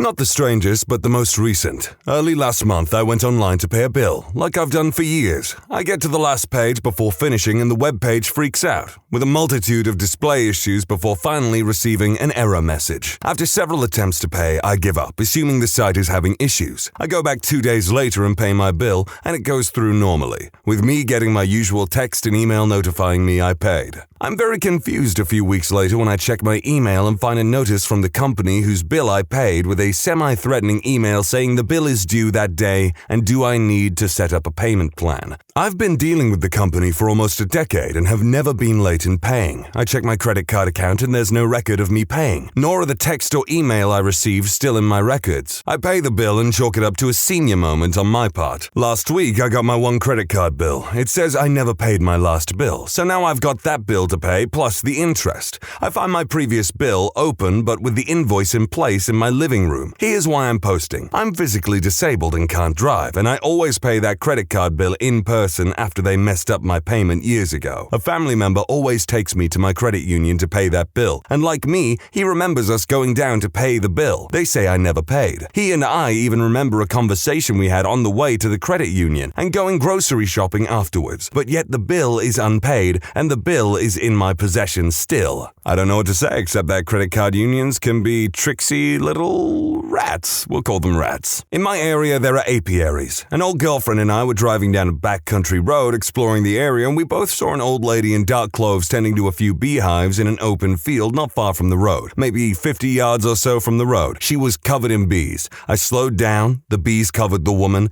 and then the bees all flew away and the lady was gone. There was nowhere she could have vanished to or hid, and we both saw it happen. Answer: that was no little old lady tending that beehive, that was the pain from Metal Gear Solid 3. When I was 23, I went to a week's workshop with uni abroad to Barcelona. The workshop was based in an obscure part of the city, and I always thought I'd never be able to find that area again. Fast forward about 15 years, I score a job in Barcelona. Get off the plane, go to the hotel near my new office, and it's across from said workshop. I worked there for 3 years, and when that job ends, I move country again for about 5 years. About a month ago, I was invited to an interview for a job, which I'm now in the process for, and guess where the offices are? Yep, around the corner from the workshop that I thought I'd never find again. It's got me wondering if it's coincidence or should I just move to that area until I work out why the universe keeps sending me there. This is probably my favorite one so far. The universe just sending you back to a specific place, like in another country regularly, is just kind of cool. Woke up one morning, went into the living room, and there was a pile of at least 100 maggots in the middle of the living room. Fat fuckers, too. No idea where they came from, or perhaps more disturbingly, what they had eaten to get that size. Well, that would certainly freak me the hell out if it was the first thing I woke up to in the morning. Wife and I were driving out of Texas to come back home to Ohio. We stop at a gas station in the middle of nowhere. Kind of a run-down little place. Wife goes in while I'm filling up. I finish and pay at the pump and decide to head in and use the restroom real quick. I walk out and the wife is at the checkout paying. Wall up and the guy just starts looking at me and then calls me out by my full name. Lieutenant? Yeah? Your name is Lieutenant Drinks-A-Lot, right? Yeah. Do we know each other? Nope. Then how do you know my name? I don't know. Wife and I look at each other and we both get the hell out of there. I don't have a common name. I had never been to that gas station, let alone that town in Texas, ever. Every time my wife and I think about it, we can't explain it. Now, I've never worked a register, but I think that maybe when he paid to fill it up, it may have come up with his name if he paid by card at the pump, so the dude just took a shot in the dark and was like, oh, this is that dude. I don't know how he'd know that he's a lieutenant, unless I know that you can get different titles on your debit and credit cards and whatnot, so I don't know if lieutenant is an option that you can have or something. It's the most rational explanation I can come up with, that's for sure. After a bath, I went to put clothes on, blacked out and woke up on the floor, sitting upright against the sink and dressed. I have no idea what happened. I didn't feel sore anywhere like if I had fallen over, and it was as if I sat on the floor and dressed myself while I was unconscious. Felt like 20 minutes had passed, even though the bathroom still had steam in it. Kinda just shrugged it off, but I'll still think about it. You probably just got up too fast, you silly cow. I'm not the kind of person to have a great many friends, but those friends I do keep are sacred to me. So one evening, I'm getting out of a Rotterdam subway to go to my apartment near there when I see an old friend, one I haven't seen in the flesh in a few years, heading into the subway. I call out his name. He turns, waves, and makes this call me gesture. Then the doors close and subway rides off. 30 seconds later, my phone rings. It was my friend who told me he'd just seen me getting the normal train he'd used to get home from the bar. Apparently, I had grinned, waved, gestured, call me, the doors shut, and the train drove off. I lived in Rotterdam, he lived in Enschede. Well, looks like more doppelganger shenanigans are afoot. In high school, I remember going to English and the teacher did roll call. She called my name and I raised my hand and said, "I'm here." Then she stopped, saying, "So, he's not here then?" My friend and I laughed because I was obviously here. Figured she was messing with me. That night, my mom got a call telling her I wasn't at class today. I was actually marked as absent. I go back to school the next day and tell my friend, "Mrs. English teacher actually freaking counted me as absent." And he said, "Why wouldn't she?" Thought to myself, haha, you're not funny. But I just let it slide because I thought again I was being messed with. Then one of my friends sits down and asks, "You feeling better today? Or were you just playing hooky?" I was so confused. Then I go to my first hour and that teacher hands me the work I supposedly missed from that day. I looked in my bag and had the same stuff, guide and assignments already there. To this day, I don't know if I missed that day of school or not. I like to think that the teacher and the students, your friends, were conspiring against you to mess with you really badly. About a couple years ago, a friend sent me a video and he asked if I had a lost twin somewhere. It was a video made by amateur actors from the city I used to live in.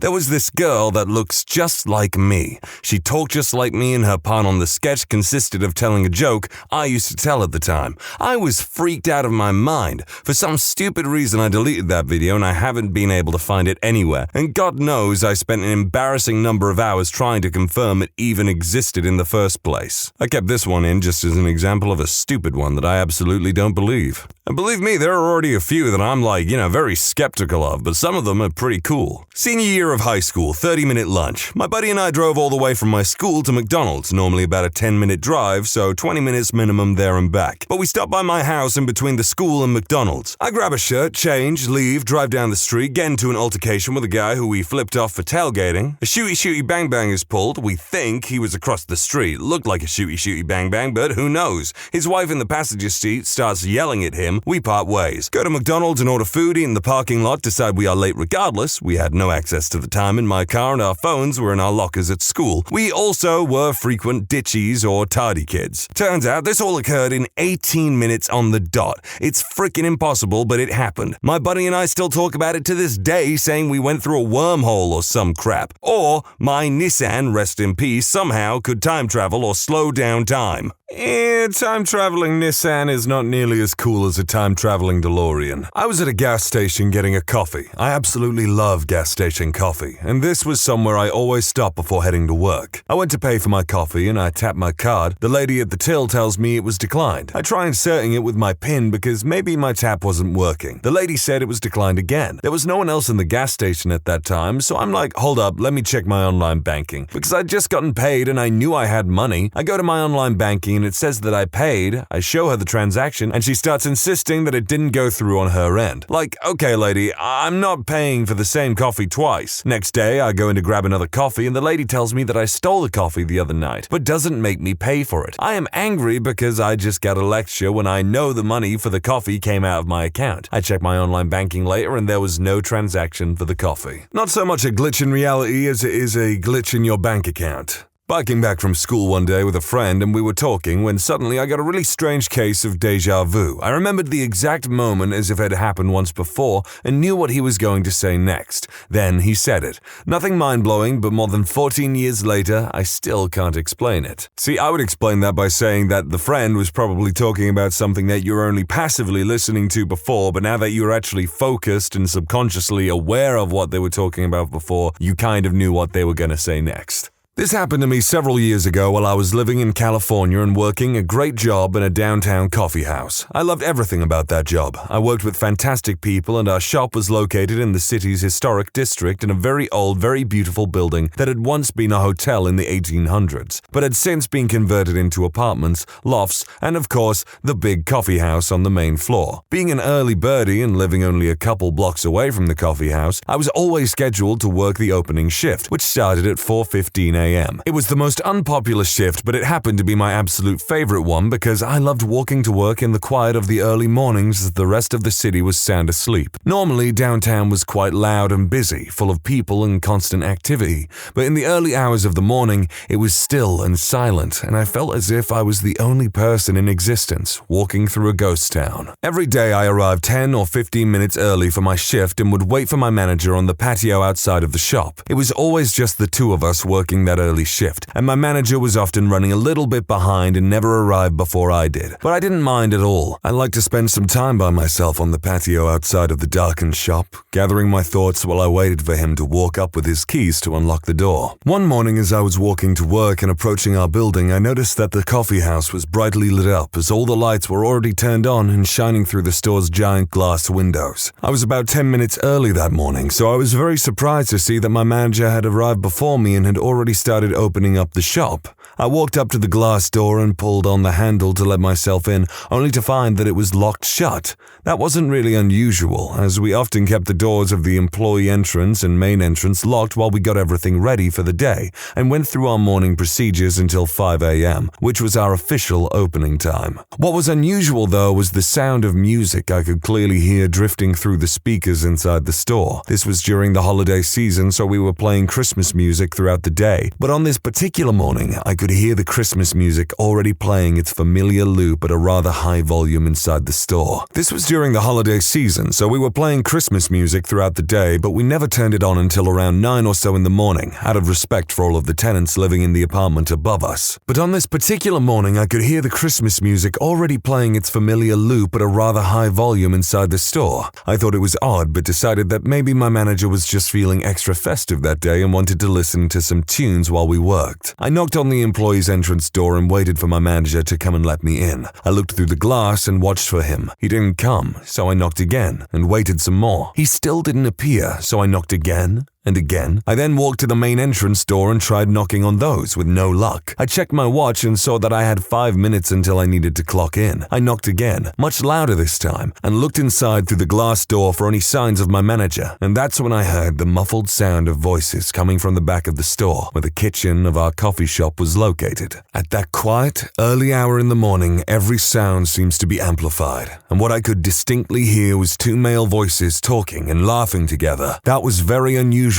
as I had mentioned before, that it was normally just me and my manager who opened up the shop. But I figured someone had probably just needed to pick up an extra shift. I knocked yet again and continued to listen to the sounds coming from the coffee shop. The men kept talking and laughing, loudly. They seemed to be having a really great time. In addition to the music and the talking and the laughter, I began to hear the sound of clanging dishes and also the sprayer of the 3-compartment steel kitchen sink being turned on and off, which was very, very unusual, as there would be no dishes to wash before the store had even opened. I was also confused as to why the manager and whoever was with him were in the kitchen in the back of the store, because so much of our opening procedures, setting up the pastry cases, brewing the coffee, preparing everything for the espresso machine, were done at the front of the store, where I was waiting to be let inside. At this point, I was getting a bit irritated, as I was supposed to start work in just a few minutes, and I needed to punch in on our time clock. I hated clocking in late for work. I dug out my phone and dialed my manager's cell number. He didn't pick up, so I dialed the number to our coffee shop instead,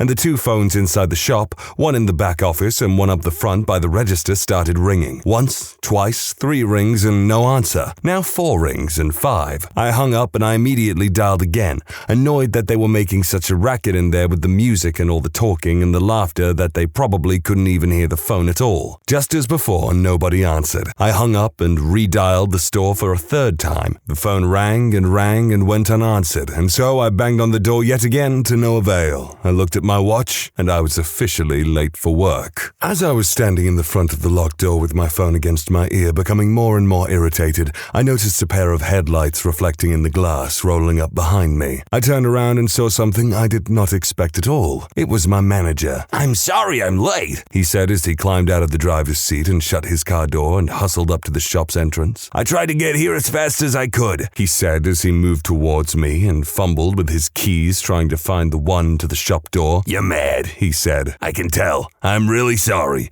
Completely confused, I put my phone away and turned to head into the store with him, and that's when I lost my breath for a minute. The coffee shop was totally dark. None of the lights were on, not a single light, and it was dead quiet. The Christmas music had stopped, and so had the voices and laughter. All of the loud noise had disappeared. Every sound I had been listening to just seconds before had suddenly vanished. "I promise I'll be here on time tomorrow," my manager said as he fits his key into the lock. "I'll even be early. You'll be shocked." Little did he know that I could not possibly be more shocked to see him than I was at that very moment, as he opened the door to the silent, completely empty coffee house. Perhaps another individual with a deep love for creative writing. What hobby is an immediate red flag? Those people who post prank videos on social media. I know someone who does this and it's absolutely a red flag. Same goes for people who base their entire social media presence off getting views and likes. For some reason, I forgot these people exist in the wild. They shop, drive, and are just out and about. Scary stuff. I always assumed people who did this would be normal in real life, but the person who I know who does this type of thing does a lot of the obviously staged and gimmicky videos, which are super cringy. You might expect them to be attention-seeking, but it's actually worse. It's more so that everything is an opportunity for content, and it's like a switch they cannot turn off. There is zero living in the moment. Not to mention major social climbing and obsessing over how many people with blue check marks follow them. Absolute clout chaser. Every person they met, they immediately ask for their Instagram handle because every person they meet is an opportunity to gain a follower. This person is entitled and only sees people for what they can get out of them or use them for. They're very manipulative and obsessed with their image. This using people mentality carried over to personal relationships. In my case, the person I knew was having a full-blown affair with someone they knew that was married, and said that they simply didn't care if they were being a bad person. We're not friends anymore. My husband's best friend from college is a YouTuber who has 800,000 subscribers. Used to be a really cool guy, but if it doesn't create content for him, it's not a priority. He bailed on our wedding last minute. He was supposed to be a groomsman to go do some stupid video with another famous YouTuber. Definitely a red flag. The constant drive for likes and subscribers is toxic and gross. We all graduated to college over a decade ago, and the dude still acts like he's 19 years old. It's kinda sad. At first, we really respected him for blazing his own trail and doing his own thing, and getting out of our hometown, but he's just like every other douchebag influencer on Instagram now. Well, this kinda hits close to home as someone who is a YouTuber. I will say, over the years, I have caught myself getting swooped up in the content life and chasing the numbers, but I don't think I've ever done it at the expense of someone else. I absolutely hate prank YouTubers and met plenty of clout-chasing creators as well. These posts were completely accurate about a decent number of creators in this space. Posting everything, and I mean every single thing, on social media. Knew this one dude from work that did this crap all the time. It was annoying as hell. Unfriended him when I was scrolling through and saw that he posted a selfie of himself on the toilet and used the caption to say, "Poopin'." Animal fighting, dog fighting, bird fighting, using dogs to kill cattle, wanting to see an animal kill another animal at your own amusement, non-documentary of course, seems like a big red flag to me. What about roaming the world unsupervised as a preteen, capturing wild animals in small enclosures, accosting passerbys and demanding that they use their animals to fight your animals? Pikachu, I choose you! Wasting your time arguing with random people on the internet, especially if it's baiting. Well, I disagree.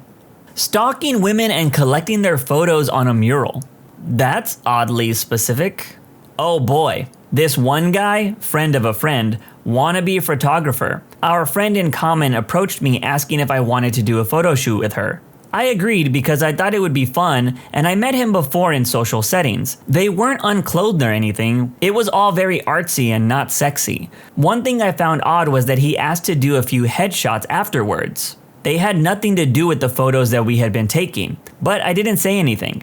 Fast forward a few months, and the guy and I got closer. Platonic, I was already dating my current partner. He invites me over to look at some footage that he recorded for a project I was doing. I got into his house, everything was normal for a bit. Well, we were talking about my project, and while doing so, he walked over to his kitchen, and I followed him absentmindedly while chatting. Then I stopped dead in my tracks. He had headshots of maybe 25 different girls taped to his fridge. Mine among them. Some had little marks made with markers. I recognized 2 of his exes and a girl I knew he had cheated on his last girlfriend with amongst one of the marks. He noticed I stopped and turned around. He didn't really say anything about it. I snatched my photo and my friend's off the fridge and left. Later, a guy that knew him confessed to me and my friend that the guy had essentially a hit list of girls he wanted to hook up with.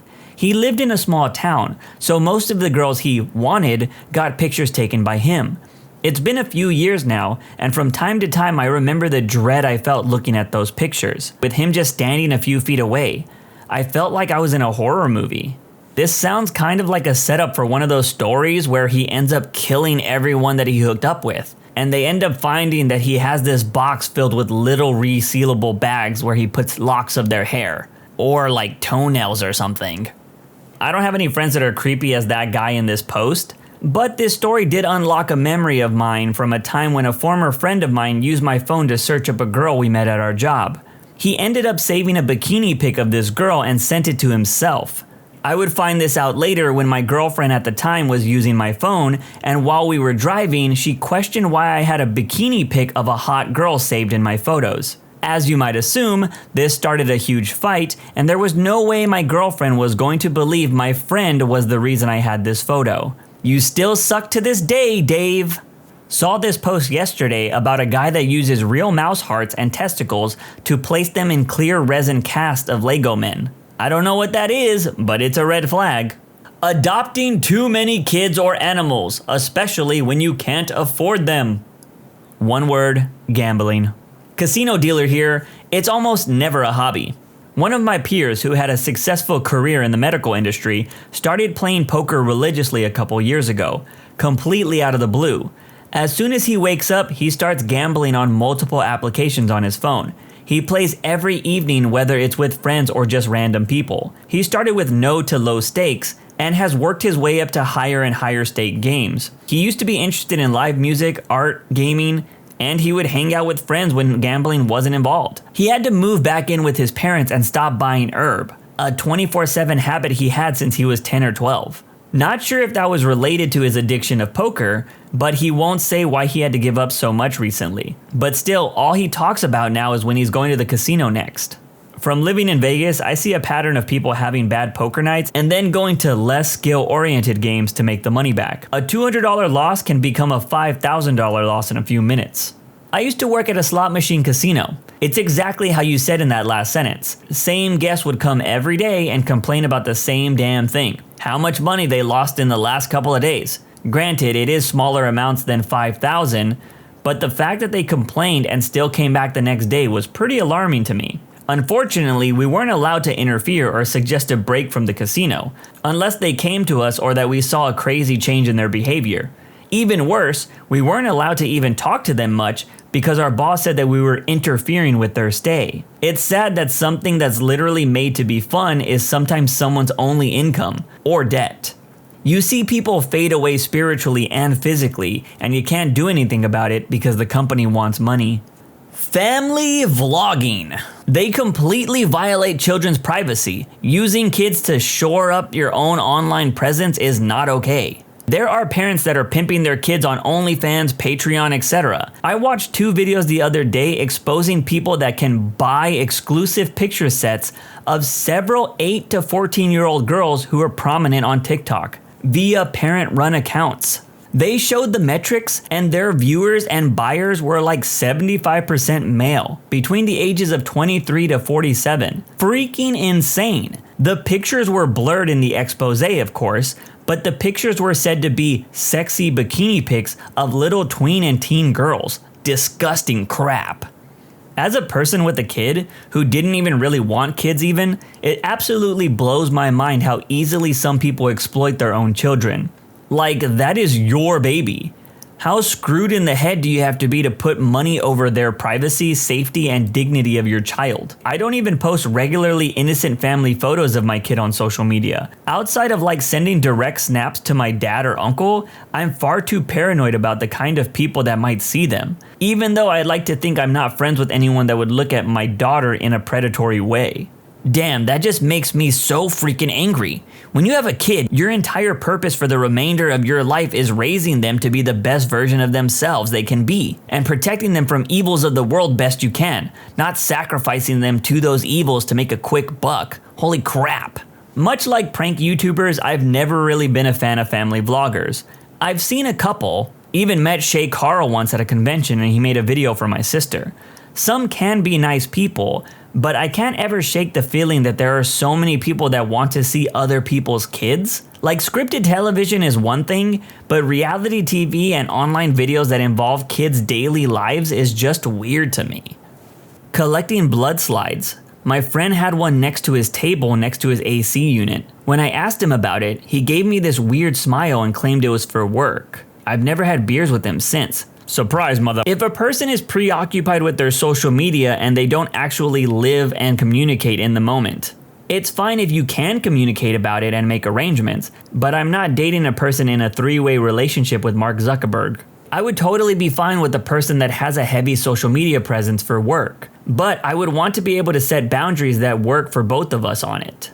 Yeah, my sister-in-law talks about influencers as if they're her friends IRL. I can't have a conversation without her taking her phone out and showing me someone she followed before they got famous. It's exhausting and honestly awful to talk with her. Her husband, my brother, has suggested she see a counselor about it and believes she genuinely thinks in her head that she knows these people.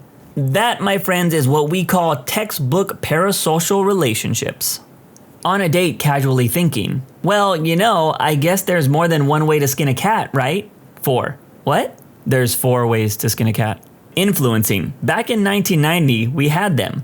They were called commercials, then infomercials, then the crap became ridiculous. It's such a disturbing phenomena. Was in line at a touristy ice cream shop near me and the line was probably 20 people deep. 3 women approached the counter and asked for samples of various kinds. It was their turn in line, so fine. Next thing you know, one whips out her cell phone and starts making a live video on how they just discovered this place. They spent the next 2 minutes sucking their samples off mini spoons for their fans. People were still waiting in line and we were just like, get out of the way. They never actually ordered anything. For me, these women epitomize idiocy of influencing. They never actually discover anything, but pretend they're the first person to experience things. It's so fake. Yeah, I hate these types of influencers because 1, they do come off as fake, but most importantly, 2, they ruin a lot of awesome places. Like, I don't like the idea of gatekeeping, but sometimes we should gatekeep certain places. And I don't just mean chill, delicious food spots. TikTok and Instagram have definitely ruined a bunch of cool nature spots because this location is a great place for your next photo shoot. Ugh. Someone reading a ton of philosophy can easily be a very good sign, or a massive red flag depending on what specifically they're reading so much of. Shrines to people. When I first met my now late significant other, my son wanted to be sure he wasn't a killer and protect me. We were literally neighbors, so one day we walked to his house and my son said, "Let me see you don't have any pictures of my mom with X's on them." He thought my son meant pictures of his exes. Nope, my kid just wanted to be sure that there was no shrine of me somewhere with my face crossed out with Sharpie markers. Running an MLM or being an admin, aka dictator, of a local area Facebook group. Dude, I'm one of the mods for our local Facebook gardening group. So much drama in what I thought was a peaceful, calming hobby. Yeah, I see a lot of dictators in a few groups I've been in, but I feel like it's probably due to how crappy the members of the group are, most of the time, rather than them actually wanting to be jerks. I have dated 2 horse girls in my life, and they both ended up very similarly. Arguing with strangers on the internet. Not like usual discussions or anything, just taunting people because you're bored. My mother does this, goes on Facebook pages specifically geared towards things she dislikes, messages them big, long, nasty grams, then blocks them before they can fight back. And yes, my mother is freaking exhausting.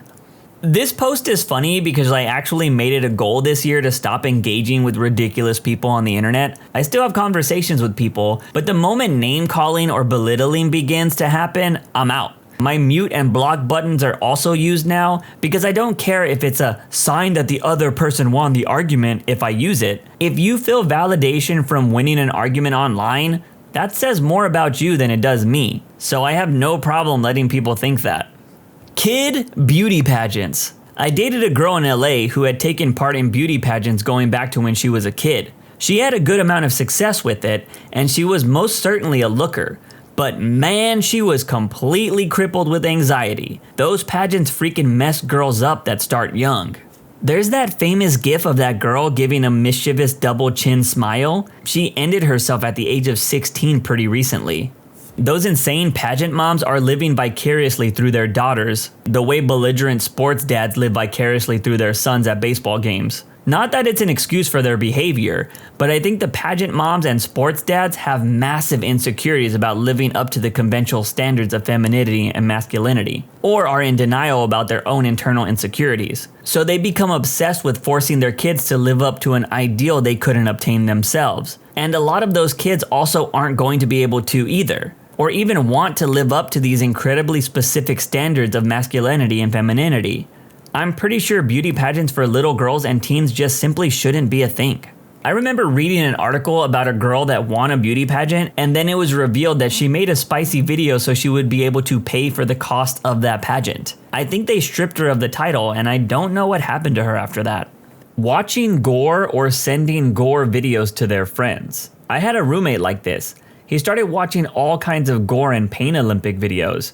It gave him some sort of superiority complex since he became desensitized to gore, and he would always try to get me to watch those videos with him. Likely so I would be grossed out and he wouldn't, as some sort of alpha move or something. Fast forward a month and I found our other roommate lying in a pool of blood on the bathroom floor, barely conscious. Where was our super alpha Chad roommate at the time? He ran out of the room and slept at the neighbors, leaving me to keep our roommate awake while the paramedics showed up and eventually mop up all the blood too. The one roommate lived, and the last I heard, he's doing well. The other guy, he can go screw himself. I'd make a bet that that guy was an average Joe Rogan listener. What about lewd anime figures? I get liking anime, but when your room is full of jailbait anime girls in bathing suits and lewd poses, there's something that's not so chill going on there. Shopping at conventions with the "I have to be able to shamelessly walk into my parents' house with it" rule is surprisingly challenging. There's always so much fun when your previously G-rated, or so far PG-rated, fandom suddenly sprouts a niche offshoot which has a scantily clad anime girl as a central figure. Because you just know that if you ever mention the fandom to anyone ever again, they'll look it up and the first result will be one of those pictures. I used to live in Japan and we would semi-regularly end up at the mall for some food, break a bill, and get change. In Japan, the lowest paper note is about $10. So all the coins would go to ice cream, then with whatever I had left, I would take it to the arcade and try to win the lewdest, crudest anime waifu figure I could. One of my friends thought I actually wanted one and got me a Nami figure as a gift. I wasn't going to not display it, but it was hilarious to explain what the story was every time somebody new came to my house. I kind of want to give my 2 cents on this topic because there was a lot of people going back and forth in the comments on this one. For full transparency, I'm a weeb and I would totally buy one of those lewd figures because no joke, the quality and design of some of those things are insane. They just so happen to be lewd. But I do find it funny that people would consider it a red flag, but a house full of alcoholic paraphernalia, substance paraphernalia, or even weapons wouldn't get as questioned as much as lewd paraphernalia. But I will say, if like a majority of someone's collectibles are these figures and they're lolly based, then I'd say red flag. If their identity is surrounded by Disney, sorry, I said it. I had a cousin who engineered a massive split in the extended family by having her wedding at a Disney World in Florida. She expected everyone to fly there from around the country and stay at the resort itself. A bunch of the family members opted out entirely because of how expensive it was. She ended up feuding with even the family members that did show up but ended up staying at cheaper places in Orlando. I was fortunate enough to be too distant of a relative to even get an invite. I remember seeing an I Am the Jerk post where a bride and groom were both into Disney, so they convinced everyone to fly out to their wedding at Disney and then proceeded to not provide food or drinks for anyone. Instead, they paid like $3,000, it may have been more, I can't remember, to have a guy in a Mickey costume be at their wedding and force their guests to pay for the expensive food/drinks from nearby vendors out of pocket. They were rightly judged. I'd like to add that if a person's personality is centered around any one thing, it's a red flag. Gun bros, substance heads, car people, foodies. Basically, if all you can talk about is one subject and nothing else, that's totally a red flag. Crypto, NFTs, and listening to Andrew Tate. Adults who are really into experiencing child-oriented entertainment in public. The 40-something-year-old guy hanging around Chuck E. Cheese by himself. Not necessarily the odd bird who collects kids' toys, although that is a bit strange to me too. Okay, I'm feeling personally attacked from all the people coming after toys. First off, they're collectibles. But in all seriousness, I think people enjoy collecting things from their childhood or experiencing things from their childhood because it was a simpler time. Because let's be real, when you have to really look at the world and notice how everything is so messed up, it's nice to just go home to things that make you feel nice. Fast food workers, what should we never order from you? At Starbucks, don't order something from the secret menu. We don't know what a snickerdoodle frappuccino is, as it's not a menu item. Employees would be more than happy to make you a drink if you just explain the recipe rather than the name of it. I'll make you diabetes in a cup if you just tell me what you want in there. Just don't get mad at me for not knowing a whole menu customers created. Salads from DQ are a ripoff. They just recently downsized them while changing the bowl to make it look like the same amount. Over $5 for 3 ounces of old lettuce, cabbage, carrots, and even older grilled chicken. I used to work at Chipotle and never ever order the tacos. You get less than half the regular portions. Instead, order a bowl with whatever you want in it, then ask for the taco shells, hard or soft, on the side. When I was there, the shells were free to get on the side. I used to work at 7-Eleven, so I'm gonna say any of the taquitos or hot dogs around midnight up through about 4 or 5 a.m. Around midnight, you can be almost assured that these are now high mileage. The hot dog might have more miles than your car. If you're really short on time, don't count on chicken tenders or grilled chicken sandwiches or salads being made quickly at Burger King. I remember that the tenders took forever to cook, and we didn't really make them that often, so most times they were made to order. Same for the grilled chicken. I work at Buffalo Wild Wings. Don't get anything other than the wings. That's the only quality thing there. Everything else is frozen. I worked at an Auntie Anne's Pretzels, and typically at these, there's a window and people can see you rolling the pretzels. I want to point out for us that it was more sanitary to not use gloves over using them. We'd get customers complain about it, but it's actually written in our rules that we don't have to use them. It's perceived to be cleaner. When we didn't use them, we washed our hands much more often, and it didn't matter anyway because bacteria got killed off in the 600-degree Fahrenheit ovens. From after the oven and onwards, no hands are involved, and you're using tongs to transfer product around to pretzel sleeves. The only thing I can say is that sometimes the pretzel dogs or hot dogs can be icky when you don't order one fresh. When they sit in the warmer, they shrivel up and get all chewy. If you see something on the menu and can't find at least 1 or 2 other items that the ingredients could be used in, don't order it. For example, my restaurant has a pulled pork sandwich. We don't use the pork for anything else. Since it's not ordered too frequently, it's not fresh, and the product you're eating might be days or weeks old. It's not going to get you sick, but it definitely won't be as fresh as the other things on the menu. I worked at a Japanese casual fast food restaurant, and we had this thing called a volcano roll. It cost $7.25. A California roll there cost $3.75. The volcano roll was a Cali roll cut in the shape of a triangle and topped with spicy mayo that had been heated up. with about 10 cents worth of fish. Literally just a few bits. You're much better off ordering a Cali roll and paying the extra 50 cents for the spicy mayo on the side and asking them to heat it up. I had one guy come in with his girlfriend and ordered a volcano roll, and when served in the restaurant, unless they ask us, we put it on top so it looked nice, like a volcano. When I brought it over, he was like, "Oh, I didn't know you guys put the sauce on. I've only gotten it for pickup and the sauce is always on the side. I don't really like it. Could you bring me one without one?" I tried not to laugh and said sure. I went back and the sushi chef asked what was wrong. I told him that he didn't like the sauce and wanted one without it. He laughed and said all right, so he took a Cali roll, cut it up, and put it on a plate. I brought it back to the guy and he was super pumped. Basically, this guy paid $7.25 for a roll that would have cost him $3.75, and me and the sushi chef got to split a free volcano roll. Do movie theaters count? I'd say pretty much everything is fair game unless your manager is a jerk. We rotate hot dogs regularly, throw out the ones that have expired, and put new ones out. Nachos can get pretty iffy if the day's been slow. Sometimes we'll have the same nachos in a warmer that have been there since that morning. Jimmy John's. If you're trying to order a healthy option, don't order the Gourmet Veggie Club. It's the second highest calorie sandwich behind something called the Gargantuan. 8 slices of provolone cheese will do that. I used to work at McDonald's. There have been some McDonald's life hacks going around the internet for a few years now. Please don't do any of them because then one or both of the following will happen. 1, your order will take forever. Yes, I get that you want fresh fries, but are you really willing to wait the 4 minutes for that? And if you are, do you promise not to complain about the wait? Or number 2, you'll be upcharged for certain ingredients, like the poor man's Big Mac, a McDouble with mac sauce and shredded lettuce. We upcharge you 30 cents for the mac sauce and 20 to 30 cents for the shredded lettuce. I used to work at Boston Market. They're pretty good. The only thing I can think of is that any chicken that isn't on the bone, sandwich, pot pie, etc., is day-old or more leftover chicken. Anything off of a hidden menu. Most people working don't know how to make it, and you'll probably receive a giant glob of assorted ingredients on a bun.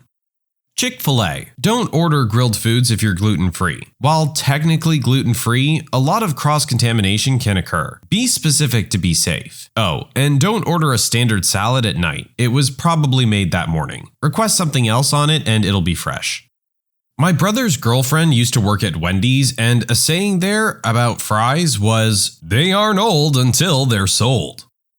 Don't order any type of fish. I work in a popular fast food place near the ocean, and to make our fish, we grind up all the remains, eyes, fins, scales, hearts, lungs, things like that, and just make them into fried patties.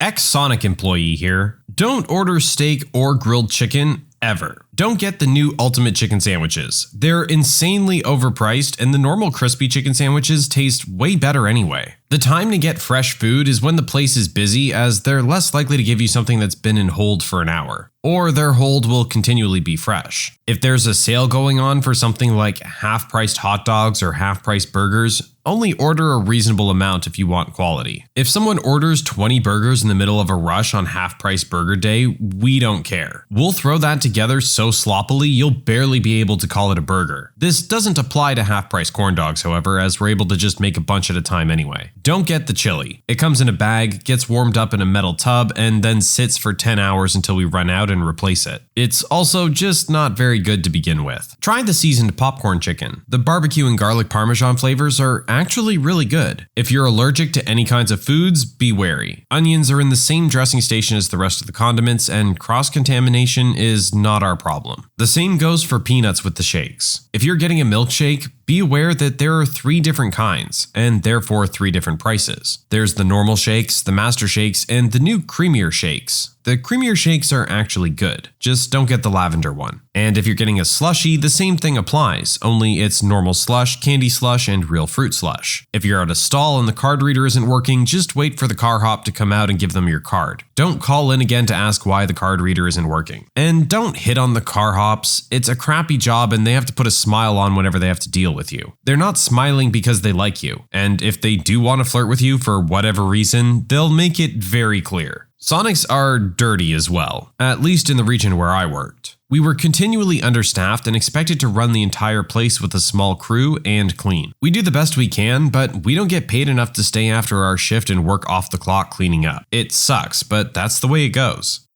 When I used to work there in Canada, McDonald's grilled chicken could sit there for a long time. So can the filet of fish. Usually they're on top of it, but things happen. Don't be afraid to order those fresh if you're worried it might be stale. Same with regular burger patties. They take like 40 seconds, it's no big deal. I've done a 4-hour shift and just forgot to throw out the old grilled chicken and make new ones because no one ordered it, and it had already went past the timer when I got there, so there was no beeping to remind me. It sounds stupid, and it was. We're all human and humans are dumb though. What you should order is fresh grilled chicken. I used to time the grilled chicken for my breaks because it was just that good. Personally, I think the filet of fish is disgusting at McDonald's, but that's just my opinion. Don't order anything at around the time the menu switches. Everything will be old. And there's an hour where they take the whole system down in the middle of the night. Don't know if everyone does this, but mine did. And you're gonna end up in a long line and pay only cash. I'm a general manager for Taco Bell. Order anything you like at my store. My team and I take pride in giving you quality product. All I ask in return is this. If you want 2 or more Taco 12-packs, please don't order it in the drive-thru. Come inside. I won't deny your 48 Doritos Locos Tacos, but we will all judge you. Drive-thru is meant for quick orders, not to feed your soccer team. Thanks. As someone who's worked fast food for a while, don't go through the drive-thru unless you can't avoid it. If you have all your kids buckled in and it's a hassle, then it's fine, go on through. But if you're just by yourself, try and take the extra minute it takes to get out of your car. You'll usually have your food quicker, even if you're getting it to go, and you have a better chance of not being given the crappy old fries, chicken, or meat patties. For pizza, don't order any pizza that has fresh exotic veggies, unless that joint is not selling only pizza. Exotic veggies include, but aren't limited to, artichokes, silver beet, broccolini, and the likes of unusual tomatoes. At Sonic, if you order only drinks, it'll get delivered faster. Also, combo meals take high priority. During a rush, don't go through the drive-thru. Ice cream takes forever to make. If we give you the wrong item or make a mistake, keep your receipt and we'll give you a free replacement meal. I work at Jimmy John's and my answer is that everything is always fresh unless you have a terrible manager. And if that happens, corporate shuts you down immediately. Our meats are sliced in the shop and are always refrigerated. And even then, they're sliced the day before most of the time. Same with the veggies and such. The real trick is knowing how to order your sandwich and save money. The Jimmy John's menu is specifically created to squeeze money out of its customers' pockets when you don't know how to order. Subway worker here. A Veggie Delight, Kids Pack, or anything on wheat bread. The Veggie Delight doesn't have anything terribly wrong, it's just the same price as all the other subs. Seems like a waste to me. Even if you're vegetarian, there must be better options out there. For the Kids Pack, that thing is expensive. The 4-inch sandwich for your kid with 1 slice of meat costs the same as the 6-inch I could give you with a drink, with 4 slices of the same meat. The regular brown bread gets dry fast. If it's fresh, all the bread is good. Coming down to the end of the day, run from the sandpaper wheat bread. Ironically though, the bread that seems to stay freshest longest is the honey oat wheat bread. Not sure why. Things I do recommend, change your sandwich to a salad bowl. It's a pain for us to make, so I may regret this, but you get way more bang for your buck. Lastly, never order the roast chicken. It's alright, but I do guarantee there's some specialty chicken going for a cheaper price. And to be honest, all we do is add the various sauces to the roast chicken. So it's basically the same thing, just cheaper and usually with juice. And as an add-on, Subways are really good with food prep and all that. They always keep it fresh, replace things on time, and actually throw out what they shouldn't keep. Others get limited funding and have to make them stretch. A good indicator is the cookies. Every Subway bakes them fresh first thing in the morning. If you walk in and there are some that look slightly older than the others, then that's because they are. Lower your standards if you plan to visit an all-you-can-eat buffet when there aren't many people inside. The food has probably been sitting there for a while since nobody was there to eat it. I can't explain how many times I've gone to a buffet, seen nobody inside, and tasted the stale consequences of my poor judgment calls. I worked at Red Robin for a summer a few years ago. I'm not gonna lie, they were insanely particular about cleanliness, and I actually left that job with more appreciation for Red Robin than when I went in. For example, we had a health inspector come one day. My boss knew about it and didn't tell anyone. When I joked around with him about it later, he laughed and said something like, "Every day's health inspection day. My health inspection." Don't order DQ blizzards with extra sauces. Thanks to the flip it or it's free policy, this means that your now 80% liquid blizzard is almost guaranteed to just slosh out of the cup. At Pizza Hut, everything in the store is frozen when you get to us, so it's all the same quality because it's made as the order comes in. The gluten-free pizza just tastes like absolute garbage for obvious reasons. If you can avoid it, please do.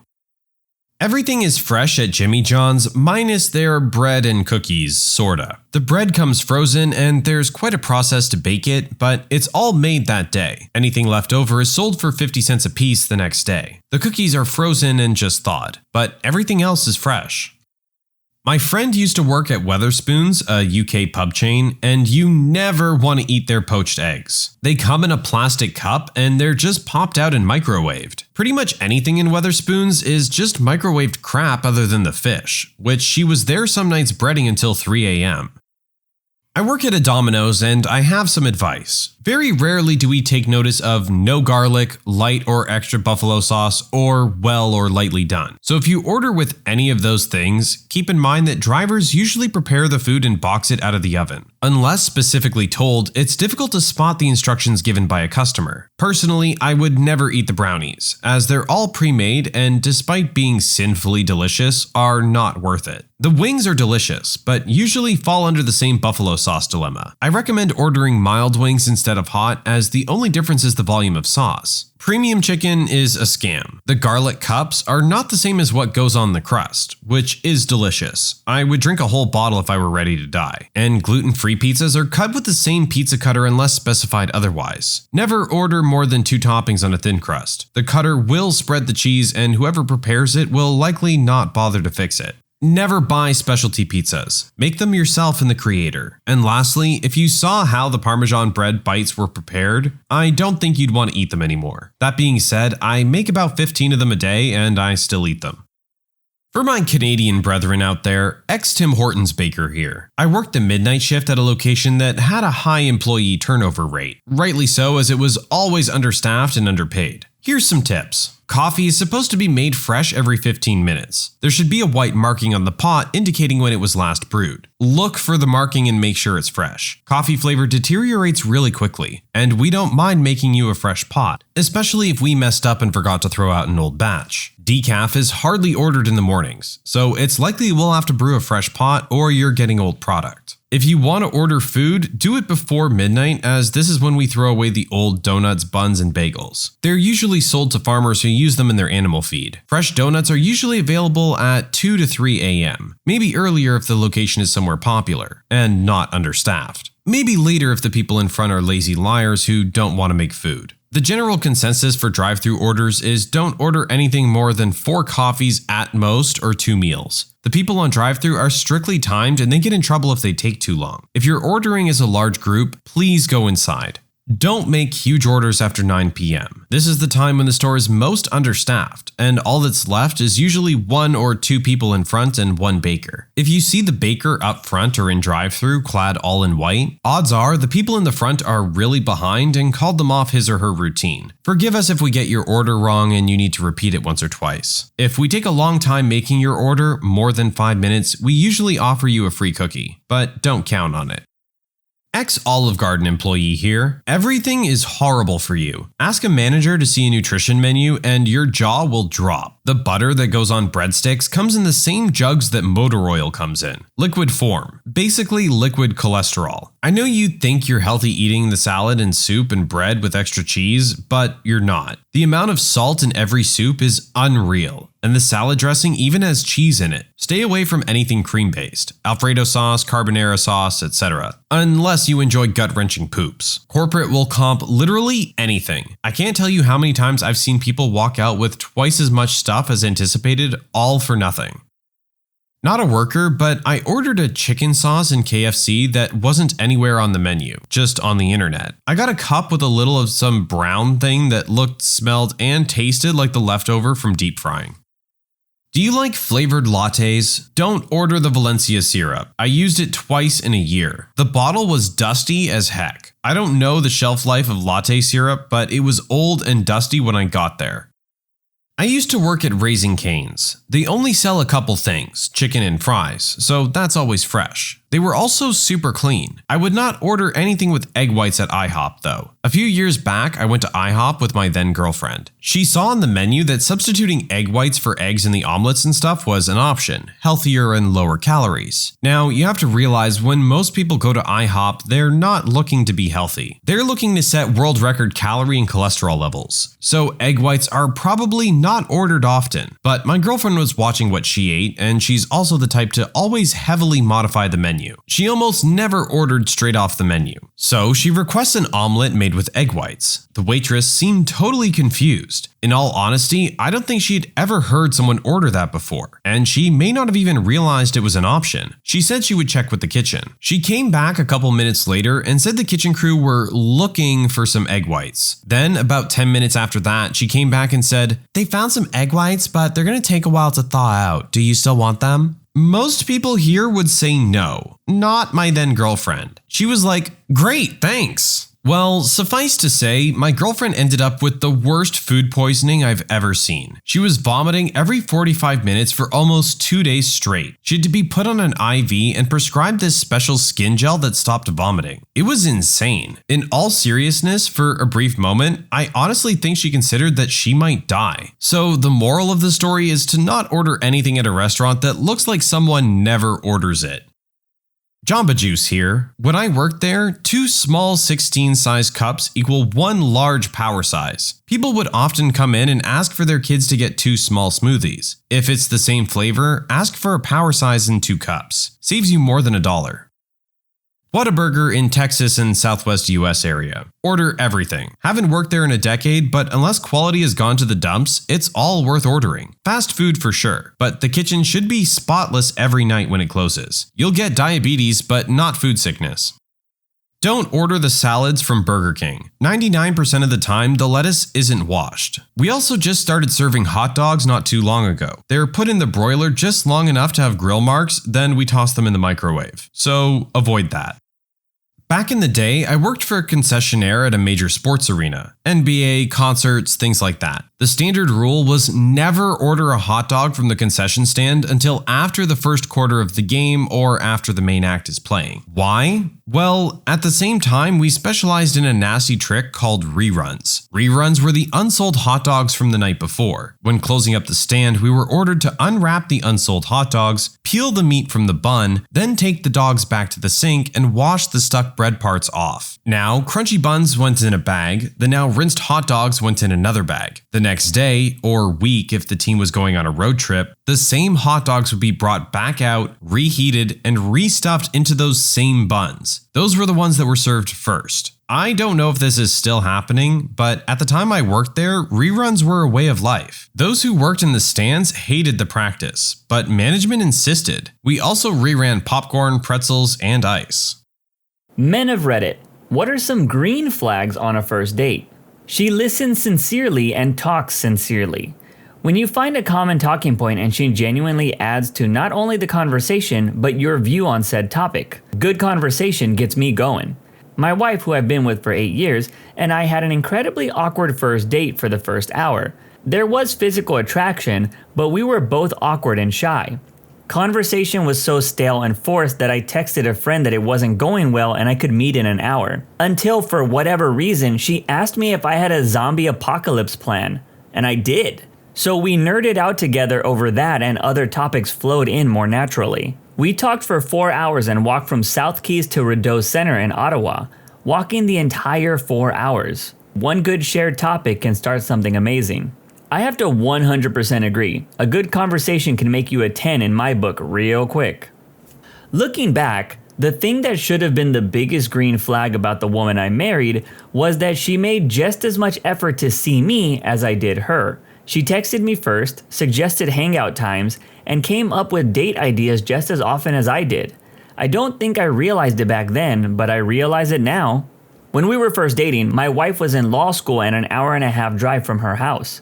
One night a week, she would come to my house. She was temporarily living with her parents while she went to school as a single parent. We'd have a date night, she'd stay over, and she would get up at 4:30 a.m. and drive back. That was 10 years ago, and she still always makes me feel appreciated at that kind of level. I try to up my game and respond back at that same level, and I tell her that my goal in life is that she never realizes that I'm the one that got the better end of the deal when we got married. I love this, and I will say it is something that I definitely look out for when hanging out with people that I'm interested in. If I'm the one that's always making the plans or texting first, I will eventually become a ghost because I don't feel wanted. You don't realize that hours have passed while you're sitting and chatting.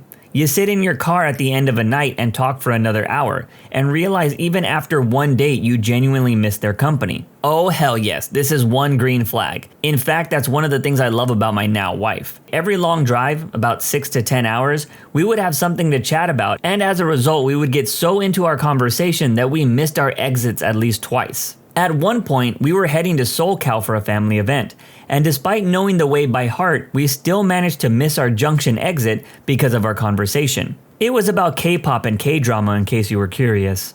Listening and reciprocating questions. I don't want to talk about myself the whole time. This isn't a job interview where I'm the employer. Ask questions about me too. Also, good manners go a long way. We accidentally showed up at the wrong restaurant. Well, I showed up at the north end of town and she showed up at the south end. She ended up coming to meet me halfway, and after dinner we talked at a park at a lake until 2 in the morning, and it felt like no time had passed. She wasn't on her phone at all. I told her that I don't kiss on the first date, just to make sure that it's not about a hookup. At the end of the night, as I was dropping her off at her car, she gave me a nervous smile and then kissed me. Then she gave me a hug and even texted me to see if I got home, as she ended up making it to her place before I got to mine. Anyways, we've been married 8 years now. I'm sorry, but I almost fell in love with your wife. That's so beautiful. Dude, girls making the first move is pretty hot, but the "did you get home safe?" that text is always wholesome. You feel comfortable talking. So simply put, yet often unattainable. She has a level of confidence, nothing crazy, but you can tell that she has an idea of what she wants. When she puts her phone away, hell of a green flag. After posting this, I saw a couple of comments come through about safety. Yeah, I completely agree with that. Do whatever you need to do to feel safe for sure. I could have been a bit clearer in the original comment and said phone is silent and she leaves it on the table, or something like that. I wanted to get across that I'd prefer her to talk with me and not people on her phone. Ain't that the truth? I understand checking messages, but when you're on it for more than 5 minutes or so, at least excuse yourself and make a phone call if it's an emergency, or if you're not enjoying the date, just say so. It's sad that being present on a date is a green flag. Yeah, it is pretty sad. I feel you always see those comments about men having such a low bar to make women happy, but people don't realize it's the same for men. We are simple creatures. When she brings the 1977 to 2011 flag of Libya to the first date, big green flag. My daughter went on a date with this guy she met on a dating app. We were worried sick, making sure she texted us her location every time she went somewhere else. She got very sick on the date and he took her to the ER, waiting for her for almost 6 hours. When she went back, he wasn't allowed to go with her. So instead, he went and got her Waffle House since she had missed dinner. She still wasn't out after 6 hours, so he sat in his car with the heat on during the Georgia summer so that her food would stay hot. When she finally got out, he drove her home with her food because he wanted to make sure that she got some rest since she was sick. They made plans to go on another date when she was feeling better. They got married 3 months ago. We love him and I officiated the ceremony. Damn, give that guy a medal for sitting in a car with his heater on during the summer. She compliments you on how you look. Such a simple thing, and it goes super far. Conversation flows easily and naturally. You're able to talk about big things like religion, politics, and children without feeling like it's a potential argument. You're both laughing and relaxed the entire time, and you leave the date itching for the next one. I'm with someone really special right now, and I'm such a quirky, eccentric person, and the fact that I can just be myself around her has me feeling like it's safe to fall in love. Pray for me, bros. This one is really special, and I've never felt like this before. I really hope I don't screw this up. She showed up. Dude, this is my biggest fear after a rough breakup. I finally dug myself out of a funk and matched with this girl who lived 4 hours away. This is why I believe in destiny, because my settings were not that far and neither were hers. We agreed to meet at a town 2 hours away from both of us. So I drove the 2 hours to meet her. I sat in that park for about 15 minutes absolutely terrified she wouldn't show up. Things went great. We dated for a couple of months until her psycho ex went bat crap crazy and lured her back in by what I think was poisoning his kids that she used to take care of, and when she showed up, he messed her up pretty bad until she took him back. Yeah, that took a turn, and I never heard from her after that when she went to meet him, and he started texting me from her phone. Do I know if it's all true? Not really. But no one would move to another state to be with someone just to turn around and move back 2 weeks later. In conclusion, people suck. That story took a turn that I wasn't expecting because, well, the guy mentioned destiny at the start, so I figured they were going to be living happily ever after. Guess not. If you pay for a meal or anything, and she says thank you and is genuinely appreciative, a shocking, and I mean shocking, amount of women won't even say thank you when you pay for stuff on a date. Bonus points if she offers to split the check, or I don't know, if you bought the movie tickets and she gets the popcorn. Example, my now wife offered to split the bill on our first date. I declined and paid. She thanked me, then when we got a drink at the bar after, she said, "Let me get this round." That's when I knew she was a keeper. I will say an odd green flag is when you offer to pay and she doesn't get mad. I once went out with a girl who legit got upset that I offered to pay because she was an independent woman and didn't need me. It was hella odd. Lots of laughter and smiles. You don't want the date to end. She asks you questions about your life instead of what you have and how much you earn, and she genuinely seems interested. She's honest even if it's to share the less desirable side of herself or nature. She asks questions about yourself. This is a big one. Worst thing in the world is to date a narcissist. I bought opera tickets once for me and a lady because we were both into that. It's very late when we were done, so I offer, and she accepts, a lunch date so we can talk about it. The date went fine, and then she paid for it. I was a bit surprised. I'm of the belief that unless arrangements are made beforehand, payment is done by those who offered the date. She said, "You paid for the opera tickets, and I had a great time then, and now I'm not about to get greedy." They listen and are actually interested in things you have to say. They talk too, obviously, and don't expect you to entertain them, but rather has a nice conversation back and forth. No obviously expectations on food, drinks, or pay for whatever you're doing. For me, it's a big green flag when you're adamant on separate checks for the first date, because it means that they are serious and not just out for a free meal, no matter how the date goes. Honesty about your intentions is also a really big green flag for me too. Knowing if someone is possibly in for something serious with you only, or dating around to find themselves. And potentially, eventually, a nice partner helps in setting expectations on both parts. And you might find yourself great friends instead, even if things don't click.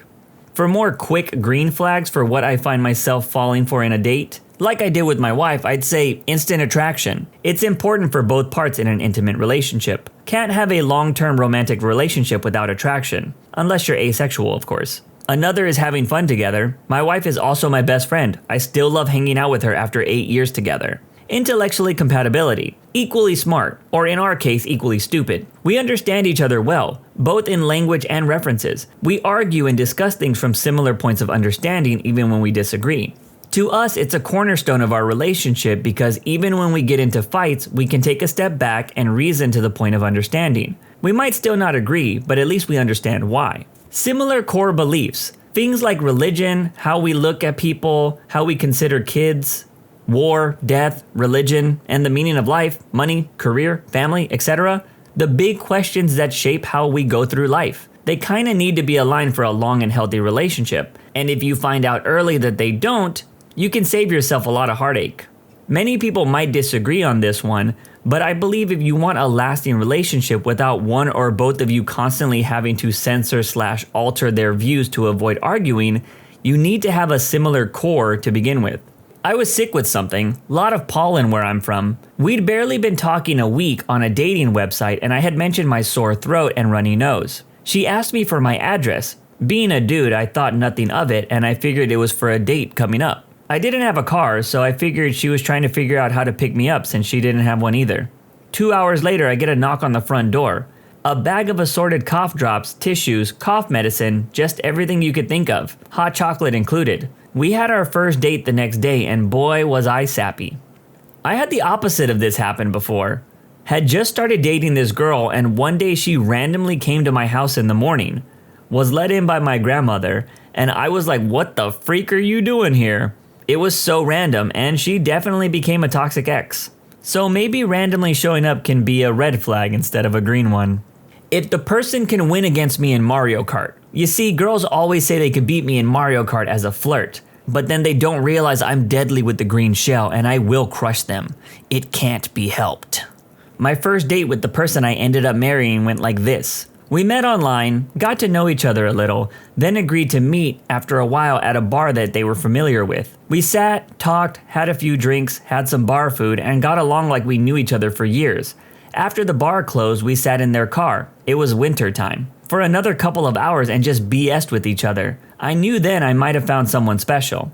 My wife and I aren't drinkers. Our first date consisted of walking around a park for hours, talking easily about who we were.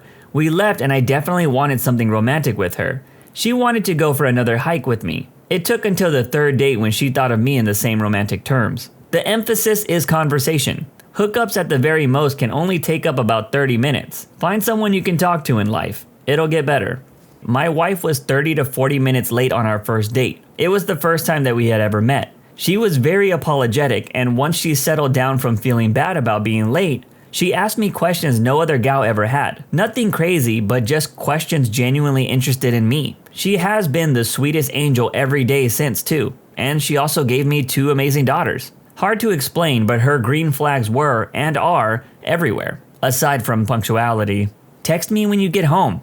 Love that. If they're polite to customer service people, it's usually a good sign that they'll be nice to you.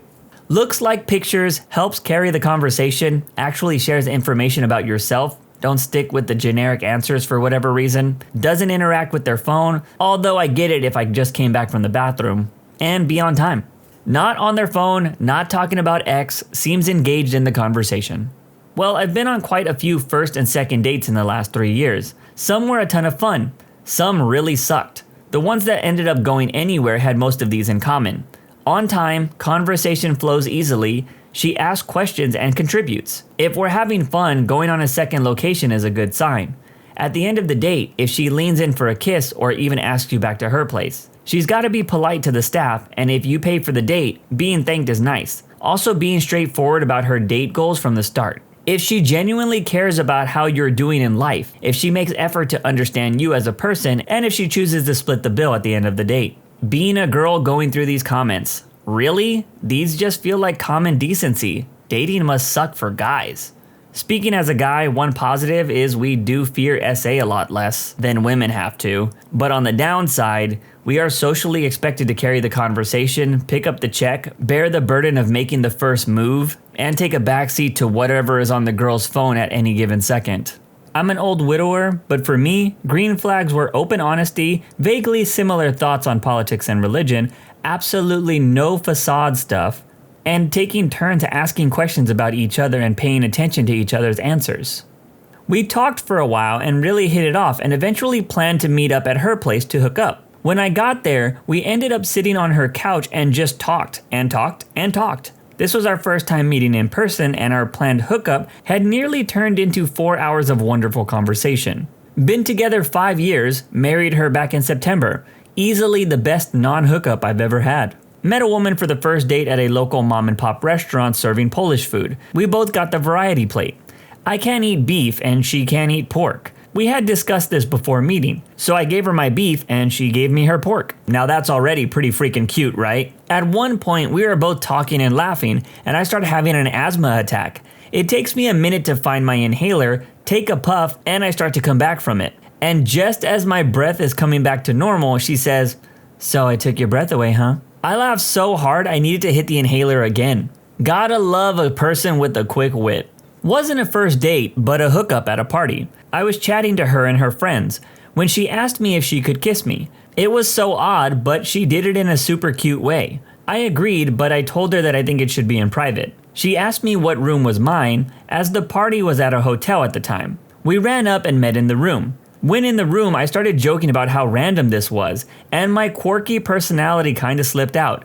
She just mirrored my energy. Every quirk, joke, stupid slip-up, and action just worked with her. It was like we always knew each other. 9 p.m. quickly turned into 5 a.m. I knew this was something special, and I could tell she felt the same way.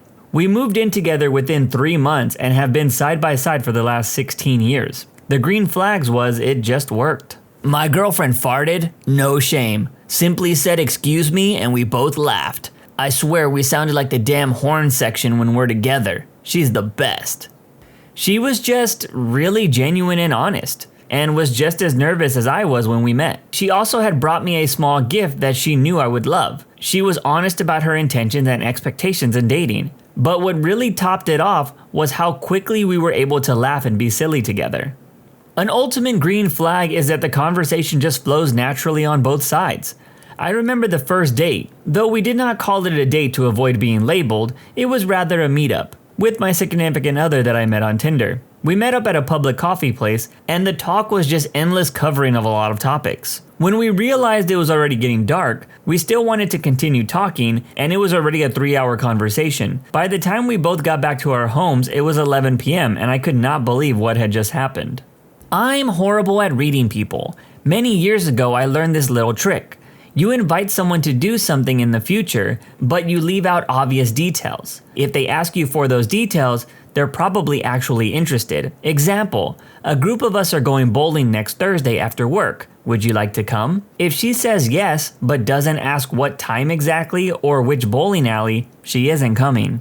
I see what the poster is trying to imply here, but some people just expect you to let them know. Like me personally, if someone's like, yo, we're going bowling next Thursday, you want to come? Then I would be like, cool, just let me know. Which means when you figure out the time and place, just let me know. Does your dog or cat like them? Animals see things we don't. I got the dog in the divorce. Years later, I went on a date with someone who ended up coming back to my place, and we stayed up talking until 3 or 4 a.m.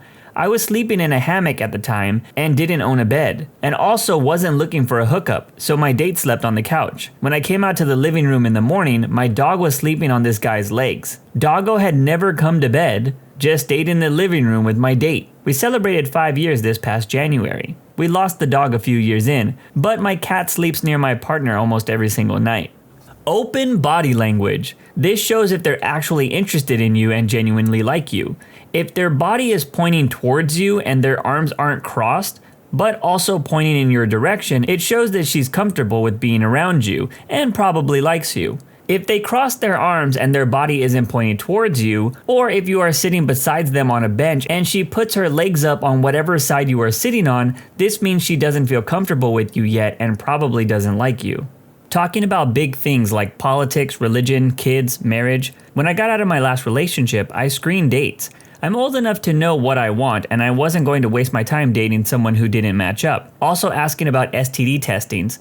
Shows me he is responsible and selective about who he sleeps with. I get one done every 6 months anyways, so I'm happy to compare results with him. We're married now, and our first anniversary is next week. To be honest, asking somebody about STD screenings I think is a positive green flag. I think if you're willing to do that for a possible relationship, I think it shows a lot about your character. Retail workers of Reddit, what's your Black Friday horror story? We had a lady call the police on our store because we sold out of a TV. I really wish I was lying. They came too. I worked at a store that had a service department. They couldn't ring anything up at the service counter, but they had a computer which made it look like a register. A guy was standing there patiently waiting to be rung up. Finally, somebody notices him and asks what he needs. I'd like to pay, he says. I'm sorry, this isn't a register, replies the service tech. The guy then proceeds to try and convince the service tech to let him pay because the line for the main registers is 3 hours long. Of course, the service tech couldn't because he didn't have a register. He just had a computer for making appointments and such. So after 15 minutes of argument, the guy moves off to find the line. Here's the fun part. While he was arguing, somebody else saw him standing by something that looked like a register, so got in line behind him. Then, people saw the shorter line and got in behind them. With nobody to control it, the line to nowhere grew quickly. 15 minutes was all it took for the not line to snake all the way around the department. So when the doofus who started this whole fiasco went to find the right line, he found the end of the line that he had started. Then the guy behind him heard that there wasn't a register, so he followed the first guy. Then the next customer followed the second, and so on. They walked around in a circle for an hour before somebody noticed them. We almost had a riot when a manager had to tell 100 people that they weren't in line and had just waited an hour for nothing. That same year, we had several scuffles at points where the register line had forked into 2 lines. From then on, we marked off a huge register path and had several employees just manage the line. I worked at Walmart years ago. One of my managers thought she was being sneaky and swapped my Black Friday off shift with an on at 9 a.m. Normally, my shifts didn't start until 1 and ended at 9. So this was utter bull. I was in the bakery department and had to work all of Thanksgiving the day before, and they ended up needing more help. I came in at 6 a.m. that day and worked a 14-hour shift because most of my team had been given the holiday off. My manager's excuse being, "You're young, they have families they need to be with and kids to celebrate with." So I was pretty angry. I found out that the Black Friday sale was a 65-inch LCD TV and electronics and PS3s. So needless to say, it was going to be a bloodbath. I stayed in my department because there was literally no one else there and caught up on much needed sanitation. When the manager found out before the sale started, she came my way to rain down fire, brimstone, and bull on me. Thankfully, I could use their own stupid policies against them. There needs to be at least one member of the bakery crew on hand to write on cakes, and since I was the only one there, they were out of luck. I avoided all of the Black Friday chaos, got an easy day of work, and the perfect spot to watch all of it unfold, all while screwing over a manager I hated. It was a beautiful day. I work at the largest lingerie retailer in the country. We had a security guard set up for the beginning of Black Friday. A Southern belle mother decided she didn't want to wait in a 50-person deep line and that she would try and cut. Our security guard asked her multiple times to step to the back of the line or leave. She proceeds to ream him with every curse word in the book and ended by threatening him with a gun she had in her bag. This will be my last holiday in retail. My horror story is the customer who took a poop in one of my fitting rooms and then wiped with a $125 polo from Ralph Lauren. Nothing more needs to be said.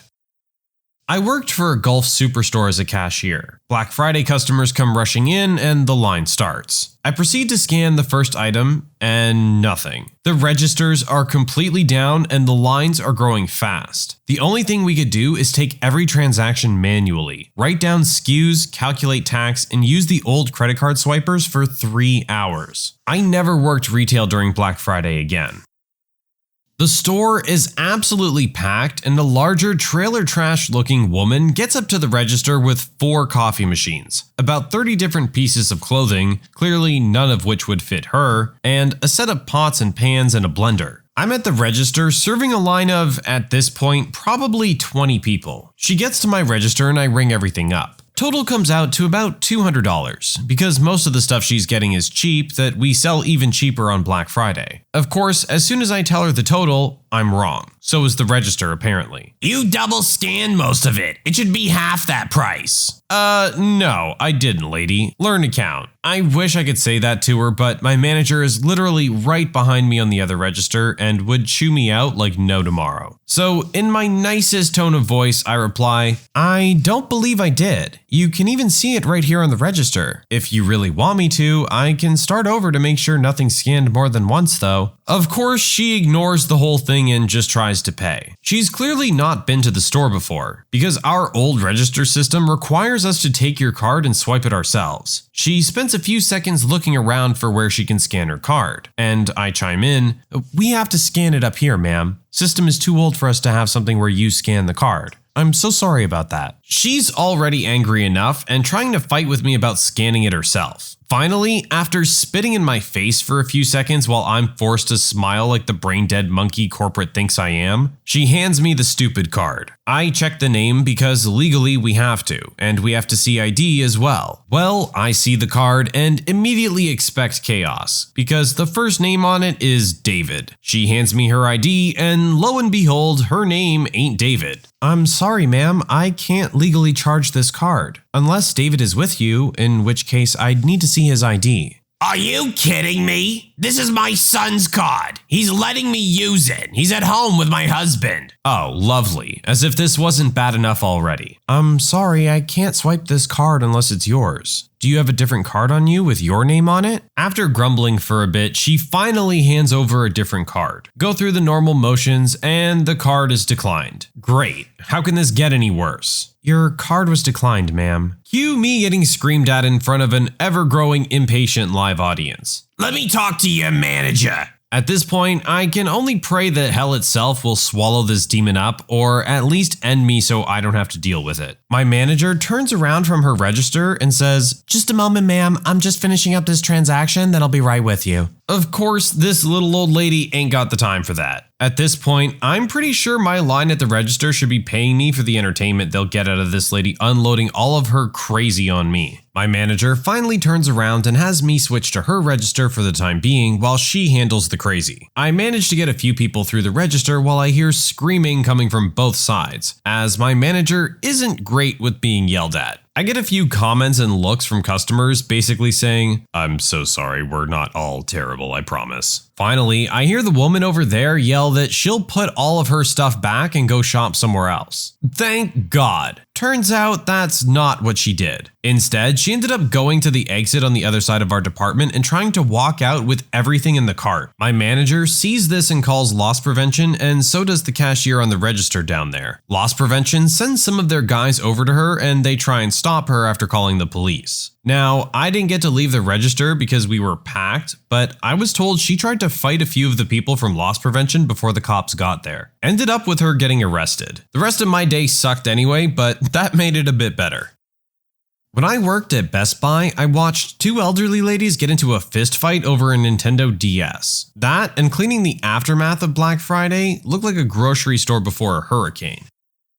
When I was 15, I got my first actual job. It was at a clothing store and my first day was Black Friday. I thought it wouldn't be a big deal because I was hired for men's formal wear. When I show up at 4 a.m., my manager tells me I'm working women's shoes today only. Absolute madness. The worst part is shoe salesmen get commission, but since I didn't have employee numbers, I got only minimum wage, losing out on hundreds of dollars of extra pay. Pretty sure they did that on purpose.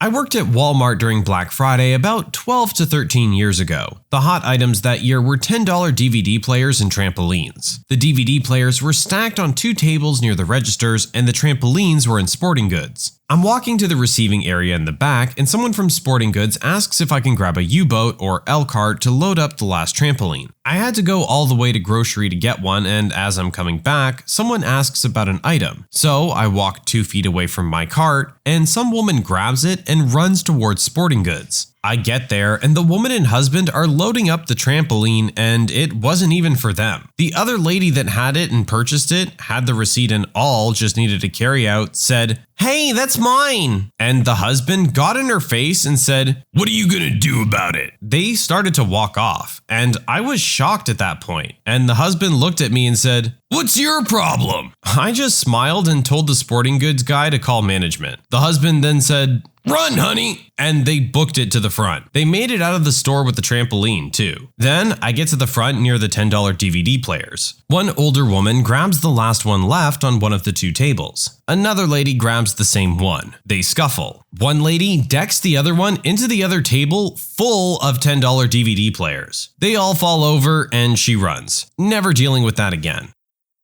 When I was in school, I worked at Walmart for the holidays. They had a fun agreement where if you worked Thanksgiving 6 p.m. until Black Friday morning 6 a.m., you didn't have to come in Black Friday. Fun, right? So after Thanksgiving lunch with my boyfriend's family at 4 p.m., I headed to work where I put on an oversized yellow smock with a blue sun on it. I was put in charge of 70-inch plasma screen television vouchers. I was given 7 vouchers to distribute at 8 p.m. so customers could go to the register, pay for the television, and have it loaded into their car around back. So problems arose very quickly. A line for the 70-inch TV began as I started my shift at 6 p.m. As soon as 7 people formed a line, I had to turn people away. At 8 p.m., the vouchers were distributed. Customers 1 and 2 were husband and wife. They were an older couple who brought camping chairs to wait for their 2 vouchers. Here's where the mess started. Customer 8 approaches me for a voucher. I tell him that they've all been distributed and he was free to come back within the hour to see if anyone surrendered their voucher. He then becomes visually distressed and angry, to which there was nothing I could do. In comes customer 1 from before, the older man from the couple. He offers to sell his voucher to customer 8 for what was close to the price of the on-sale television that had not been purchased. Customer 8 agrees reluctantly and pulls out the money in exchange for the television voucher. The older couple then walks off with not only Mrs. Customer 2's television voucher, but also the newly acquired cash to buy said television at the register. In comes customer 9, who addresses me very angrily with, "Hey you, aren't you gonna do something about that?" while gesturing wildly at the older couple who totally scored and the poor guy who essentially paid double for a Black Friday television. I had to let that customer know that what the others did with the vouchers was their business. This guy got way too close to me and one of my coworkers noticed and came to help. The guy then takes off in a huff and claims Walmart cheated him. 2 months later, I quit to work in my licensed field and never looked back. Years later, still no regrets. I don't even like going into the store I worked at. Not retail, but I worked at a restaurant that is right across the street from the mall and open on Black Friday. So naturally, after people get great deals on whatever, they come to eat. Anyways, I'm sitting in back of the house Black Friday morning waiting for my inevitably long shift to start. It was incredibly busy as it was, but I wasn't about to clock in early. I was messing around with one of the managers when I heard a hostess scream through the walkie, "Help! Help!" So I immediately rushed to the entrance to see 2 grown men on the ground fighting, one in nothing but his underwear, and my shift lead trying to pull them off each other while screaming, "Stop! This is a family restaurant! There are children here!" I jolted forward in an attempt to break up the fight. This is where it gets weird. Everyone is gathered around this small area watching or trying to help when someone grabbed a fire extinguisher and started spraying us with it. So we have a bunch of people trying to break up a fight between a man in his underwear and some other dude, and someone spraying us with a fire extinguisher while we have Christmas carols playing in the background. Finally, we get the fight broken up, cops show up, the whole 9 yards.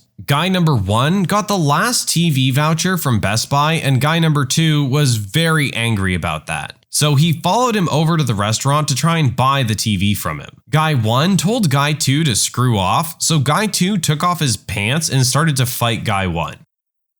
My Black Friday 2 years ago was just the opposite of crazy. I used to work in a grocery store, so it was absolutely dead the whole shift. I've never been so utterly and thoroughly bored before or since. I would have killed for some crazy things to happen, just so I could have a chuckle about it the next day.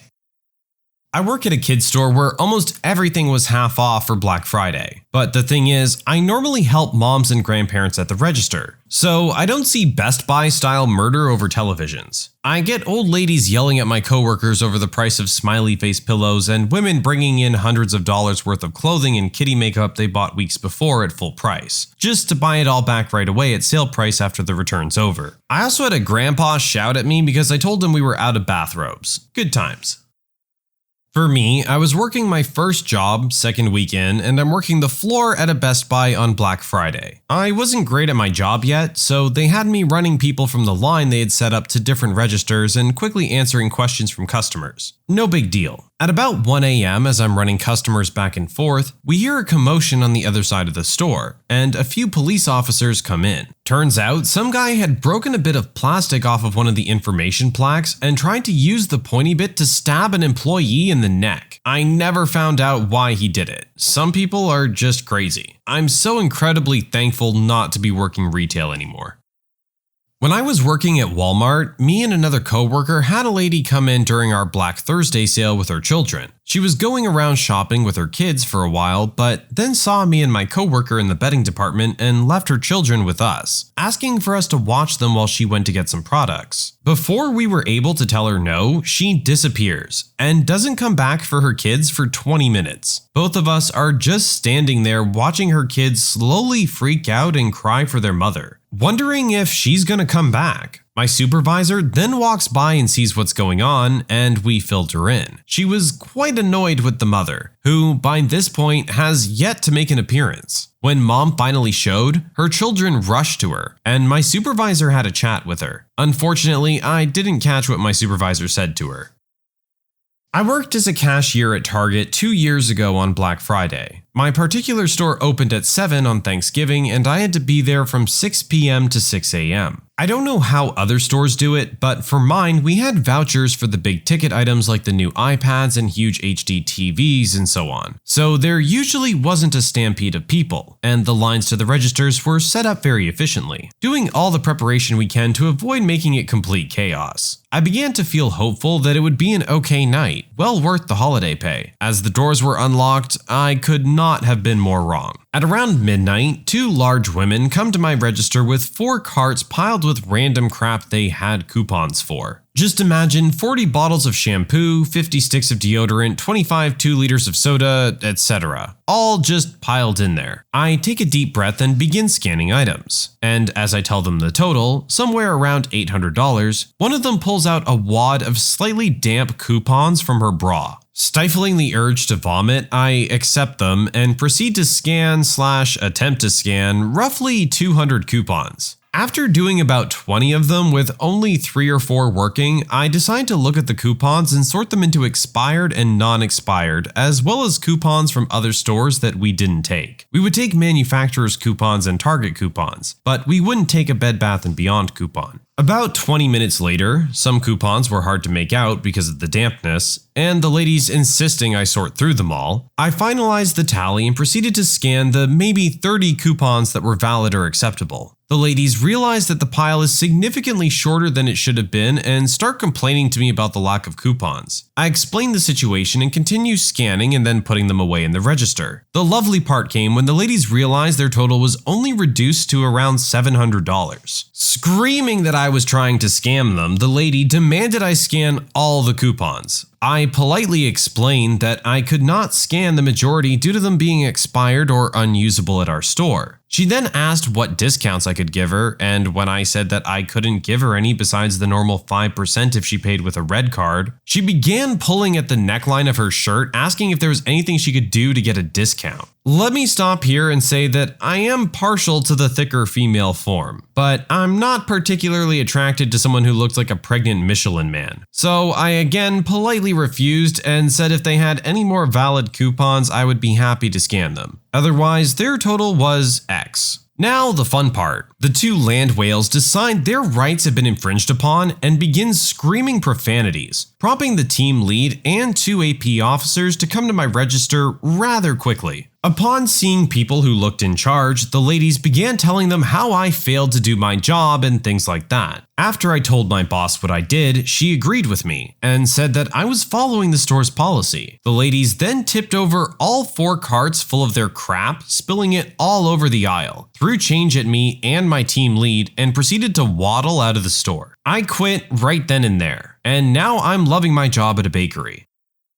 About 6 years ago, I was working at a mall bookstore's cafe. I had the opening shift, which, thankfully, because it was in a mall, was 8 a.m. to 2 p.m. Unfortunately, the late shift person called in sick, so I had 2 hours off before a 4 p.m. to close shift. While that sucks, it wasn't the worst part of my day. I actually had a customer who was stalking me and spent the entire day sitting in the cafe reading a book and occasionally coming up to order something new. Anytime I wasn't behind the counter or in the back room, he followed me around, including during my 2-hour shift gap. I didn't dare go to my car on my break because I didn't want him knowing what it looked like, and my manager didn't want to call security on him if he didn't actually approach me. Worst Black Friday ever. Luckily, 2 weeks later, he did approach me while I was working and asked if he could clip my fingernails as a keepsake. That was enough to get him banned from not only the store, but also the mall. My manager also made sure someone walked me to my car for the next few months, so it was all good. Last year, my store had some seasonal cashiers start on Thanksgiving Black Friday, and within the first hour of his first shift, some idiot tried to steal cash out of his drawer and stuff it in his apron. Our AP guy simply walked out of his office and escorted him off the floor until the police arrived without the customers noticing.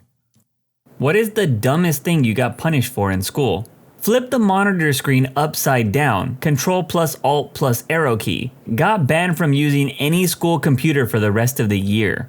I did this by mistake once, and I told my friend about it. After I left, he decided to flip the screen and leave it that way. I got in trouble for leaving the computer in an inoperable state. They had to re-image the whole thing. I feel like I did this once when I was younger and had a meltdown because I didn't know how to get it back. Technology is hard.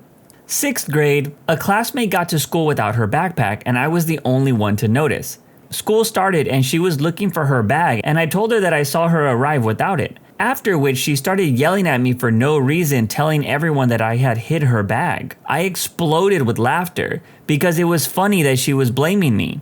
Teachers came and sent me to the principal's office. Nobody believed me and I guess giggling didn't help. I was in detention until this kid's mom called the school and let her stupid daughter know that she forgot her backpack at home. I'm 33 now, and not so long ago I saw this girl again.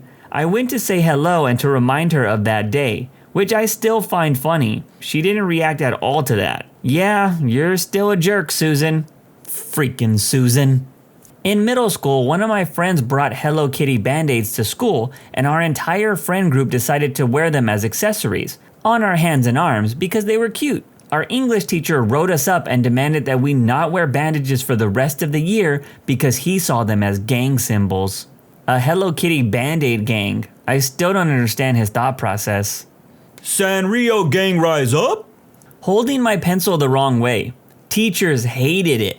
They tried those little rubber things and nothing worked. I just liked my way. I have nice handwriting, by the way. Well, this really irked my 5th grade math teacher. So she started to dock 5 points on every test or quiz I held my pencil wrong. When my father asked what this was about, I told him and he laughed and said, "Keep going." Wait a minute, you had a 5th grade math teacher? You're telling me in the 5th grade you didn't have one teacher that taught you everything? My elementary teacher once freaked out because I was holding not 1, not 2, but 3 pencils at one time. Why the hell do they even care? 4th grade, this crazy girl who was always talking to herself told me about her elaborate plan to kill the teacher. I told the teacher and got in trouble for gossiping. This OP probably got put on the crazy girl's hit list after being a snitch. Talking during lunch. The policy was a silent lunch, also with silent classroom hours, meaning the children weren't allowed to talk, which essentially gave everyone half an hour of recess to get out all that built up energy. Understandably, my 5-year-old self was not down with that. We were in the process of being dismissed anyways. It technically counted as recess time. I have a somewhat common sounding name. However, I only ever really encountered 2 people with my name. One of them was in middle school. He was black. I'm white. One time I got called to the principal's office for something that had happened on the bus on the way to school. I wasn't a bus rider. All the other students involved were black. One look at me and the principal knew it wasn't me, so I was dismissed. The next year, I decided to cut class with a couple of friends. We just took off running across the field, which was behind the cafeteria at the end of lunch. As we ran, one of the administrators saw us, and another friend of ours was close by. Pretty sure he got grilled and ratted us out. My 2 other friends got suspended, but I never heard a peep. I suspect the opposite thing happened. The black kid with my name got called in, and they obviously knew he wasn't involved. Dude, this could be a sitcom. You guys could live together and get into wacky antics and social misunderstandings. Instead of Everybody Loves Raymond, we can call it Everybody Loves Racism. Being left-handed on the first day of 1st grade. The teacher took away my pencil and made me use my right hand. When my mother picked me up, I told her what happened. She talked to the principal, who apologized, and then called in the teacher to make her apologize. The rest of the school year was very tense.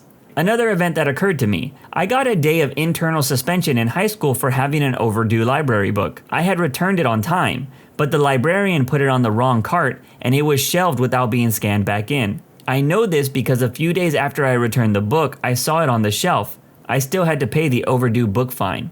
Dude, I wasn't permitted to graduate college until I returned or paid for a book I only had for 24 hours. Plus late fees because the library lost it. I very much feel your pain.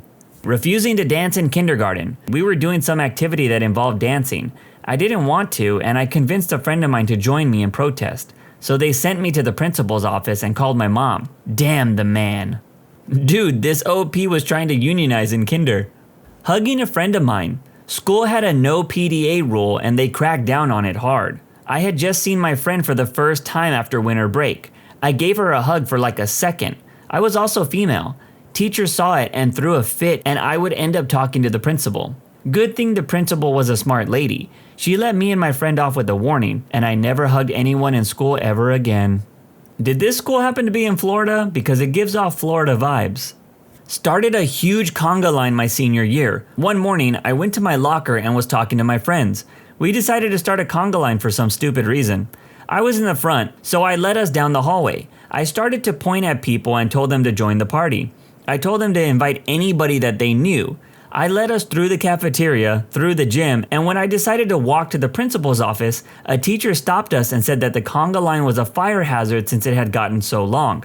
I told them that that was dumb, and if there was a fire, we'd conga right out of the school. They gave me a good talking to for being a smart butt. Also, I was going to get paddled by the principal for fighting. He told me that he liked me, so he was only going to give me one paddling.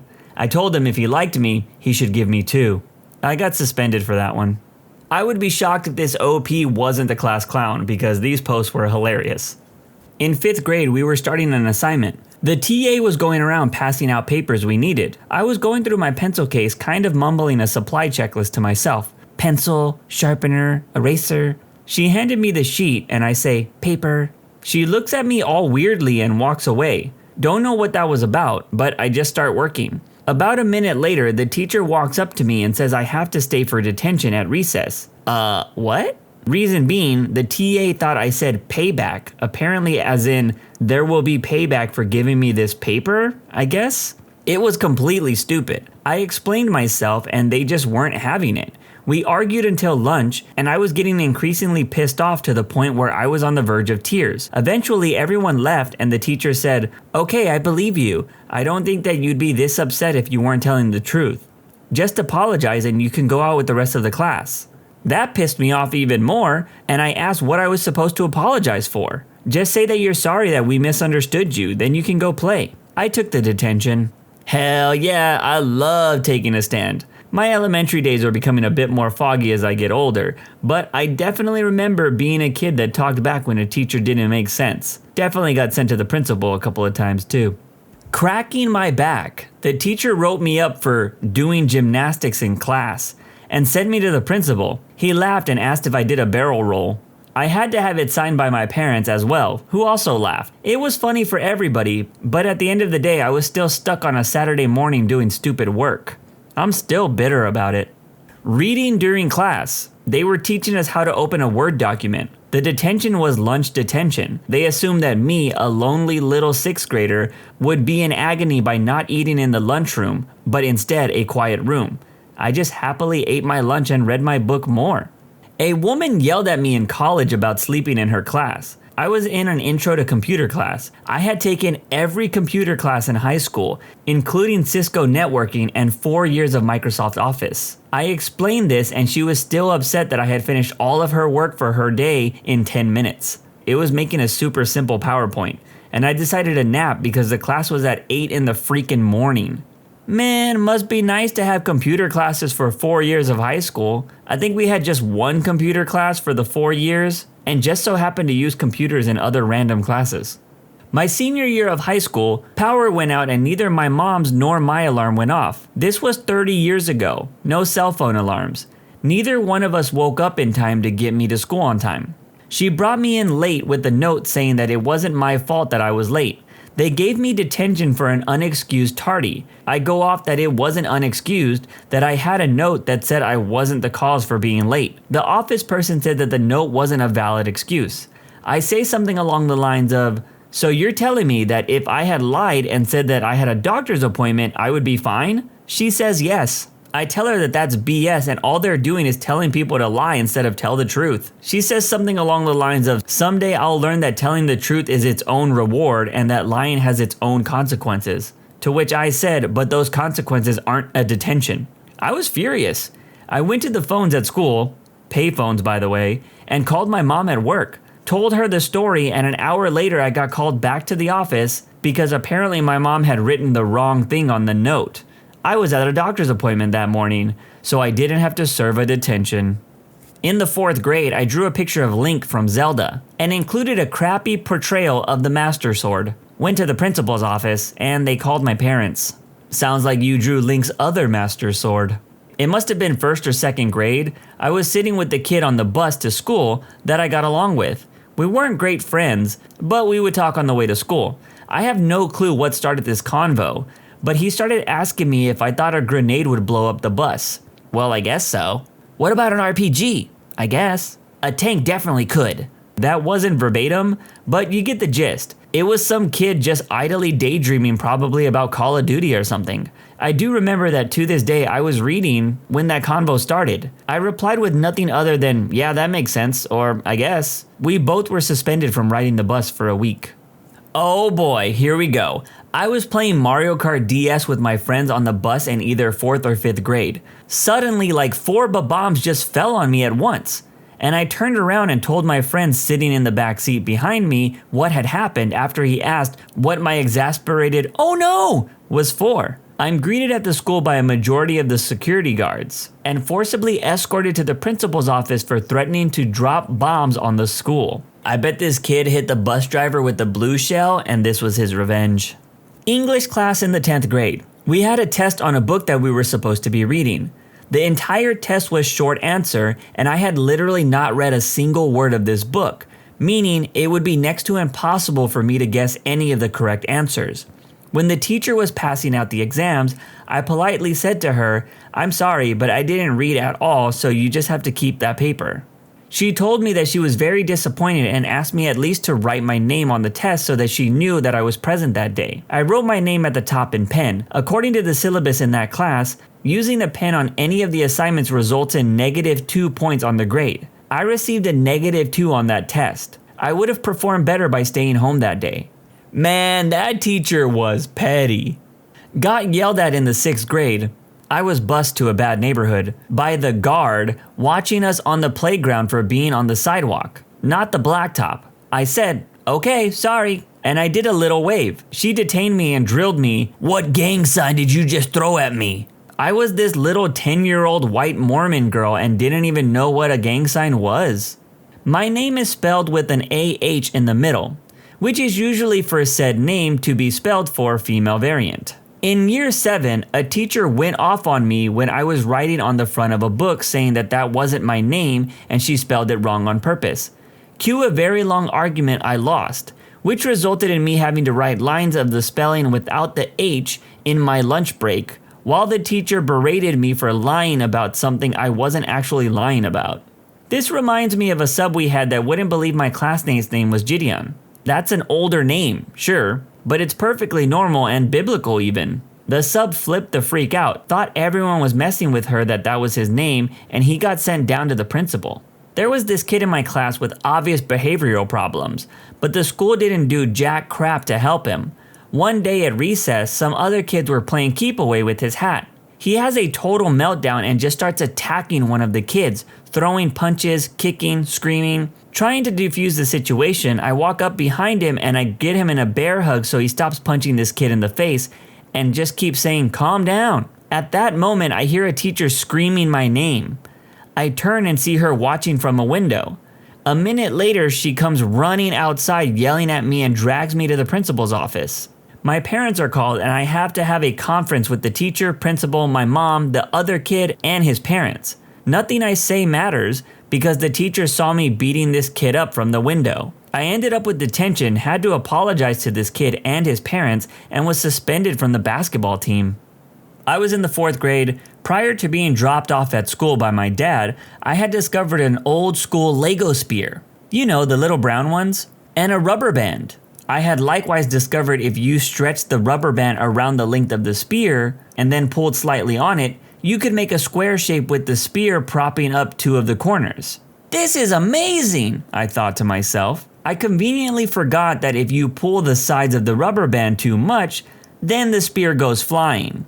So I brought my new square maker toy to show all my friends, and they were about as impressed as you are all reading this. We're waiting in line to go to one of the classes, and I'm showing my friends, and lo and behold, the spear flies out of the rubber band and hits my teacher in the glasses. She just stares at me, I stare at her, and she says, "Go to the principal's office." I find out later that she claims that I attempted to kill her. The principal just laughed while all three of us were in the office. And she told me that she had to call my dad and he had to come in. The principal relayed the story, and now my dad's laughing too.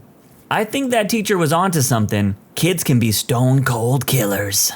Yelling no loudly. I was in the 4th or 5th grade. The teacher asked if we wanted to play a game no one liked. Everyone was like, "No." And I guess I yelled. I didn't even realize I was louder than the other kids, and I was very confused when I got in trouble. I was sent to sit in a little cubicle near the classroom. The teacher forgot me, and they all went to lunch, and some other teacher found me there, crying alone in the dark. And then in high school, the teacher said no talking, and the kid next to me asked me a question. And before I could even tell him to shut up, I got detention. He didn't though. I had to copy an essay about how I would bring my letter grade up by paying attention in class. I had straight A's. Another time, in maybe the 7th grade, my friend kept throwing my Hobbit book across the lunchroom, and when I went to go get it, she would bump me off the edge of the bench onto the floor when I tried to sit down.